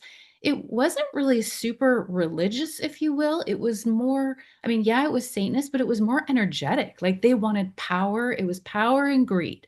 Like I've got friends who are survivors from like heavy SRA, other which were non-Catholic, Catholic SRA. They're actually different. The focus Yeah, is different. In Pacific of Northwest, course. it was satanic, but it was more energetic, money, greed, power, and pornography Uh-huh. rings and trafficking rings. Like that Snuff. was more the focus. It wasn't so like ceremonial or so. Anyway, the point is, and I'm sorry to go into that darkness, but we do sometimes in order to try to raise awareness. Oh, we need to So talk about yeah, so that. in 1984, I'm 14 years old. I'm at satanic rituals. Women are being strangled, and it's then I was used in the orgies, and there were police there. Of So course. that piece about just out your family, which might mean the children of your family are tortured and killed, or go to the police. Like for a survivor like me, even coming back into the city, and I'm dealing with fresh triggers. It's like, all right, manage. Like technically, I shouldn't really be in Seattle alone. I should be with a loving person. But right Yeah, now, I don't have that person, so I'm here by myself. I'm, doing some things, and I'm leaving. I don't live of here, course. but I Of want to course. expose what's happening here. So in 1984, I was involved. So suddenly I'm like, what if I knew some people in the Seattle grunge scene who might have been, or the handlers, they might have Yeah. been there, or I saw them at, and so because I don't have all my memories back from that period, in fact, the reason I left Seattle a year ago was because one of my perpetrators, and I will name this name, David Reichert, was running for governor of Washington State. And everywhere I went, there's pictures on people's lawns of his name. Oh And my. I was going insane. Of And I course. was like, what do I do? Do I go to the police? He's running for governor. Do I call the papers? I felt terrified and I had to get out of the city. And so I'd always wanted to do the van life and I had a dream and I sold the house and I bought the van and I left. But part of leaving was because I was catalyzing my fight Of and course. I just, and it's like, I don't want to do anything rash. Like it's time to just get some space with this and process this from a distance. And right before, and I But was you trying to did the find, best thing. You did yeah, the I was best trying to find someone to thing. interview me. Yeah. So that takes us to kind of this next layer of survivor whistleblowers or survivor educators. And there's a difference between being an educator and saying, I'm going to talk about things that happened 40 years ago Uh-huh. that are, that everyone should be aware of, Uh-huh. versus 40 years ago, that guy raped me at a ritual and now he's running for governor. And we need to stop it. Like, do you see the Exactly. difference between, yes, Exactly. let's talk about things that happened in the past versus Exactly. still happening? That man is involved and we need to stop it. And Yeah. so Yeah. it's like, okay, that's, The urgency and the seriousness of it all, well, the urgency is what really takes over because one thing is talking about, oh, this happened 40 years ago, not naming much names, not giving much locations, but talking about what you saw and what happened. yeah, And another thing is this person that it's everywhere and it's known in the mainstream media, he has tremendous power and influence, did this to me and many others, of course, and many others that are probably watching this. And where do we go from here? Because this is a person that, if elected governor, if this person did this 30 years ago, what is he capable of doing once he has the whole the keys of the city, or the keys of the state? You yeah. know, But I don't want to be pessimistic, but I'm going to be pessimistic for a little bit. I mean, I'm okay, going to be, I guess you could say, be the black pillar okay. a little. And I know, They call me that all the time, so yeah. Okay, please so take my place. so let's have some black pill moments, and we'll have Yeah. to decide how long we go because we've been at this for 2 hours, and I'm sure I could go on and on. Um, so Oh, in regards to that, so you don't feel like contrived. How about, because this has been a wonderful conversation, and we have been, I think we have successfully branched out to these different kind of things that people don't really focus on, but it's important to bring more people to the table, right? So this is like a great introduction, okay, for in my opinion, like the way. This is the first time I participate in a podcast or a conversation about SRA and mind control that has touched all the bases from the ground up, in a way that is not rushed or forced, or like yeah, we have we have a good rhythm going on here, is what I want to tell you. So that's really good. right on. How about, this is like the introduction, and we do like this series on your channel And on my channel, I get to interview you and dive more into your history in Seattle and your organization and your whole experience in healing and progressively becoming this fighter for the cause. Because that way, obviously, I want to for people to know about your organization and who you are and what you have to add to the movement, because it's important. Every single survivor is important, but in this case, with you inviting me to your channel, I think we're also doing something that is more of a shared experience in Yeah. between you and I, Yeah. and we're trying to do it in a way that is very educational, but at the same time very humane and very informal in a way, because Informal. we don't have anything planned, people. We don't have papers here. I don't have sticky notes here on my other monitor. Nothing's going on. But we're just going through the motions and just being people talking about real experiences. And I think that being that sense of being genuine, uh, it's lacking a lot in this movement. So I think, how about that? We do this as an introduction, and then whenever you can, I come back. We do my channel next time, and then we can do this once a week or twice a week, however you want, if you have time. Sure. Yeah. Okay. Okay. That sounds So, wonderful. I so love we're not talking with you. pressured by time and thinking, oh no, the 2 hours are gone and we didn't even talk about these people. That will come later. So Okay. people are already, people are prepared. Okay. That sounds good. Okay. That sounds good. Great. So maybe we can hold the black pill. You can go with the black pill if you want, and we can close with something else. But Okay. just for people to know that we're not gonna cover everything that you announced in Yeah. now, because In one talk, a couple hours. yeah, Okay. Well but then. there's time. There's more time than life, they say, no? I love that. That's so I'm from Seattle and kind of this rigid time thing. And when we were talking, you're like, let's do live. I think we need 2 to 3 hours. I was so shocked, but then I thought, oh, Europe. Oh, thank God for Europe. Like they're so chill in so many And ways. of Time for course. siesta. Like it's a way of respecting the complexity of organized extreme abuse and the depth of what we're trying to do to connect across time and Of space. And course. so, Imagine doing this and having just have an hour to do it. oh, What it kind just you just couldn't. And there's certain of anxiety, but I also respect like people are busy, so they don't necessarily have time to listen to all this. So I'm curious because we did this on Zoom. We couldn't get Substack to work today. Maybe in the future we'll figure that out because they help make little clips. of course. 'Cause this is a huge investment for people. But I'll summarize with what I was saying and then I won't introduce tons of Sorry new for the topics. interruption about No, that. don't apologize. I love what you said, and I feel it too. And so, but I did want to tie into this event that we're doing this week, because it brings it to the whole warrior thing to being on the street. So Black Pill. I did not. I'm naming Dave Reichert here. He lost for governor of Washington State, but the truth is, I'm not sure which candidate was worse. The one So, that I remembered from 1984 or the one who actually won yeah. on Yeah. purpose, And as for intended. And his role in the pandemic, isolation, genocide policies, and so we're in trouble here in Washington State. We're in trouble in Seattle. There's a fascinating thing that's happening that's being called the Rattle of Seattle, and I'm really questioning who's behind it, pulling what strings.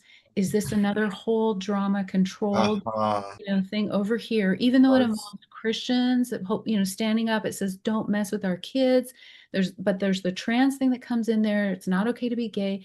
And while everyone has their opinions on those topics and their experiences, that is so provocative for this city. And literally we have people going to city council just shouting, shouting, shouting, shouting. And so right as I'm trying to plan my everybody who has a gut sense that we need to stand and protect children, please let's go over here. We're going to expose the elite pedo elite class in Seattle. Let's start with Bill Gates that was on Epstein's plane 37 times. Come join me. now all of a sudden there's this another flare over here that's getting all the press and attention, if we're getting any. And so it's so frustrating, but also it's like, okay, these are not stupid organizations. These are not stupid people. They're going to No, pull out all the stops. And I have to have realistic expectations. I'm not doing this for an outcome.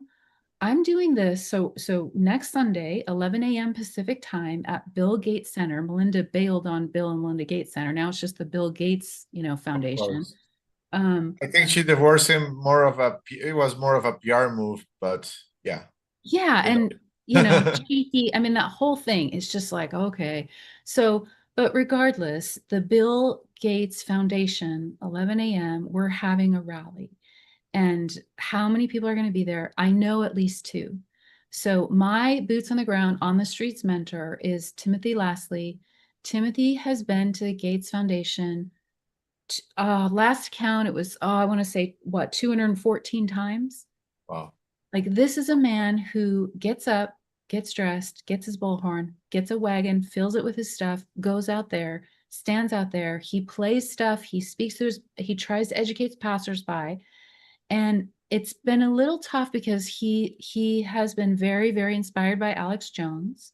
Uh-huh. Uh-huh. So Alex was he initiated him into the wake up, if you will, which is it. I mean, that is a powerful moment for a man. Well, It's, yes. oh my And God. I'm gonna interject there a bit. Yeah, Alex was part of my waking up process too. yeah. It Wasn't just so it? happens that we don't know who is controlled at the beginning, but later on it becomes painfully obvious. Yeah, for some and not others. So just honoring, like, you know, we've tried to illustrate what we know, but so that's what inspired him to get out there. He stays out there. So when he did it on his 200th time, we had a celebration in Seattle. Like, everybody come on out, and 200 times this man has stood here for the city on behalf of the city and said, this is not right. What this Mhm. man is doing is genocide. Kids need to be protected. So he's taking that father role and protective. And we had 3 people come. So there's 5 of us in a city the size of Seattle. Mhm. And I was looking at these 2 men that came, and there was a woman who came and she left right away. So we have Tim and myself, 2 men, one woman came and left. We're standing there on the streets, and these men come, and I'm looking at them, and they're terrified. They are standing and they're terrified. Like, their voices are trembling. They're kind of trembling. They're looking Wow. around. They're looking for directed energy weapons. They're looking for Uh-huh. being recorded. There's cameras everywhere. Like, and I had so much respect for them that they even got out there. Yeah, And people say that MK Ultras were targeted because they're radiation resistant, because there's something about them that they couldn't be destroyed. And so they tried to, like, basically F them up as much as they could, so they're too dysfunctional to do what we're doing. exactly. To this, Couldn't really exactly, kill him or exactly. something. And Completely fragmented. Yeah, yeah. yeah. And so they couldn't organize, let alone unite and do what we're doing. So Timothy is out there. So he's going to be there on Sunday. I'm going to be there on Sunday. We'll see how many other people we Great, can get.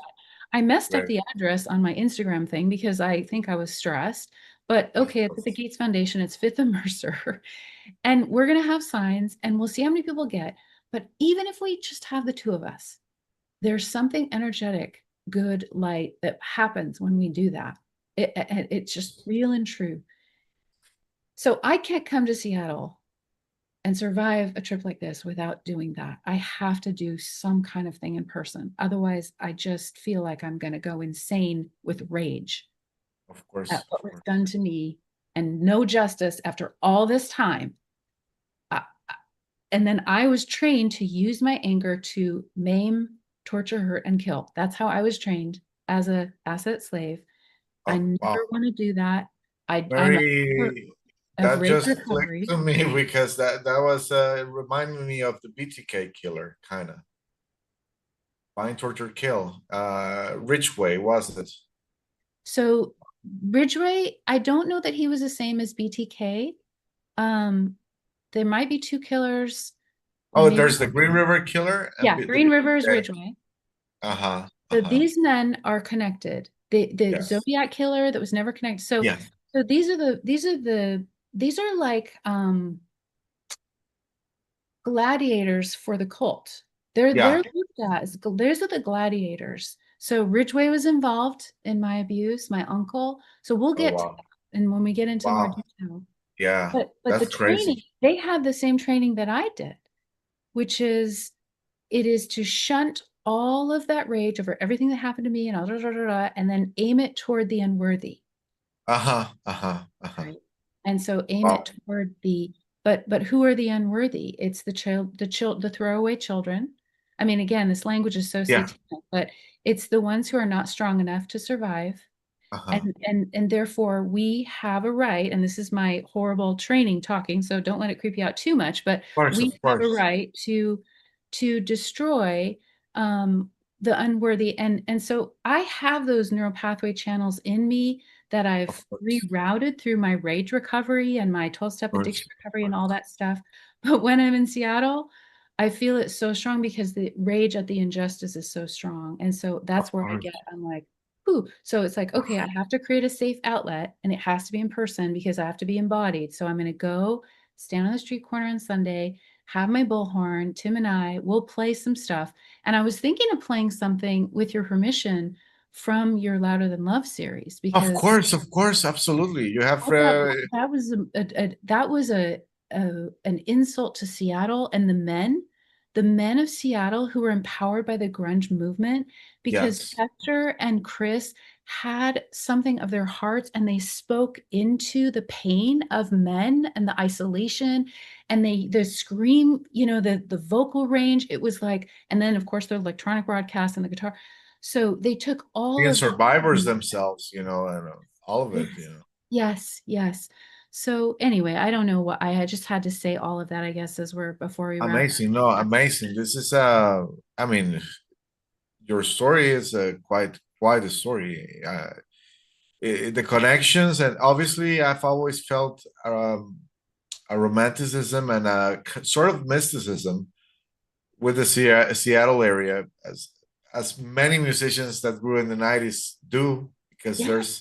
it was something that, it was real music because it pandered to real problems, to real common men and common women problems, not this barrage of nonsense that to some degree the 80 metal bands and pop music were putting out there, which Like is a not something parody. that you could identify with. I cannot identify with whatever Motley Crue was singing about. Yeah, satanic rage-ish, but just crazy versus actually soulful, whole Exactly. heartbreak and angst, but also passion and love and fire and everything And that was trying to build embodied. something beautiful from darkness, which is what I think grunge is. It's like taking this isolation, this pain, this suffering, and canalizing it into something that can actually save lives. Because in my case, music did save my life to some degree.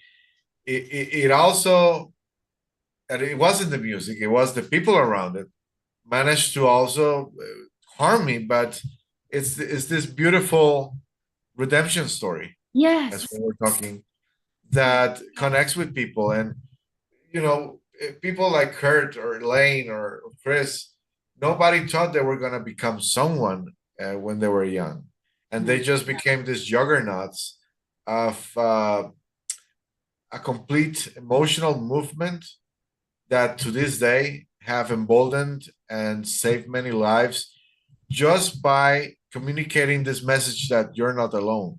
Yes. I Yeah. love that. I love what you said by hearing, and I think Chris Cornell said that by hearing people, or maybe it was Chester, but you were in by hearing people speak about the pain, he was instantly connected with them. And that's Yes. what he wanted to do with his lyrics. Yes. And And he did it. Wow.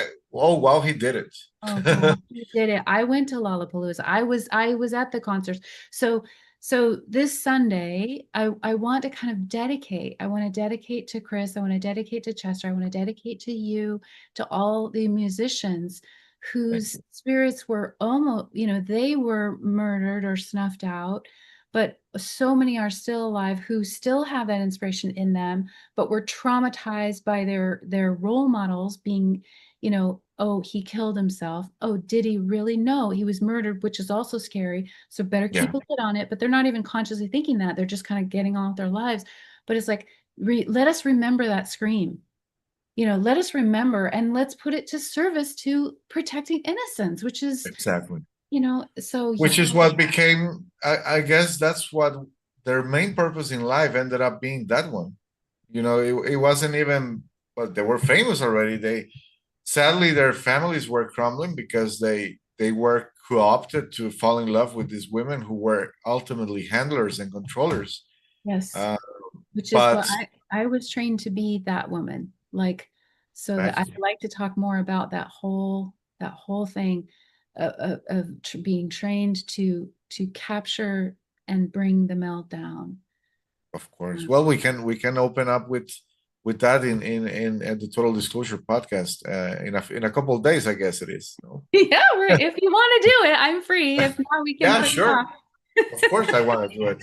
And Yeah. that way we can also maybe make a bit of noise for this Sunday event, Okay. because I have some followers from Seattle. So maybe perhaps some of them can do a little driving and make an event out of it and go and Even meet if you. they don't want to get out at the gate center, let them drive by and honk. We'd love to wave. It would make us Even if it's smile. that, or maybe, throw a taco through the window Oh yeah, we get be fed. so you guys don't have to deviate and get lunch That would outside of be the great. cross. Better than eggs.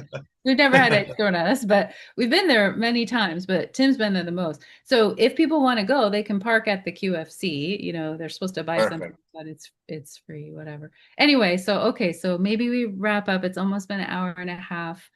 Thank you so much. Thank I you. appreciate you.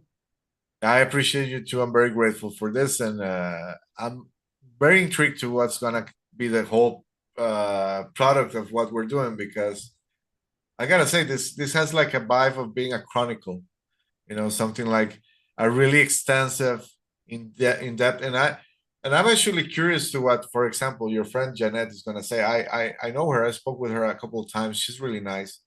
I think most people are really gonna like what we did here today, and hopefully we can follow up with something that matches the intensity and quality of this episode.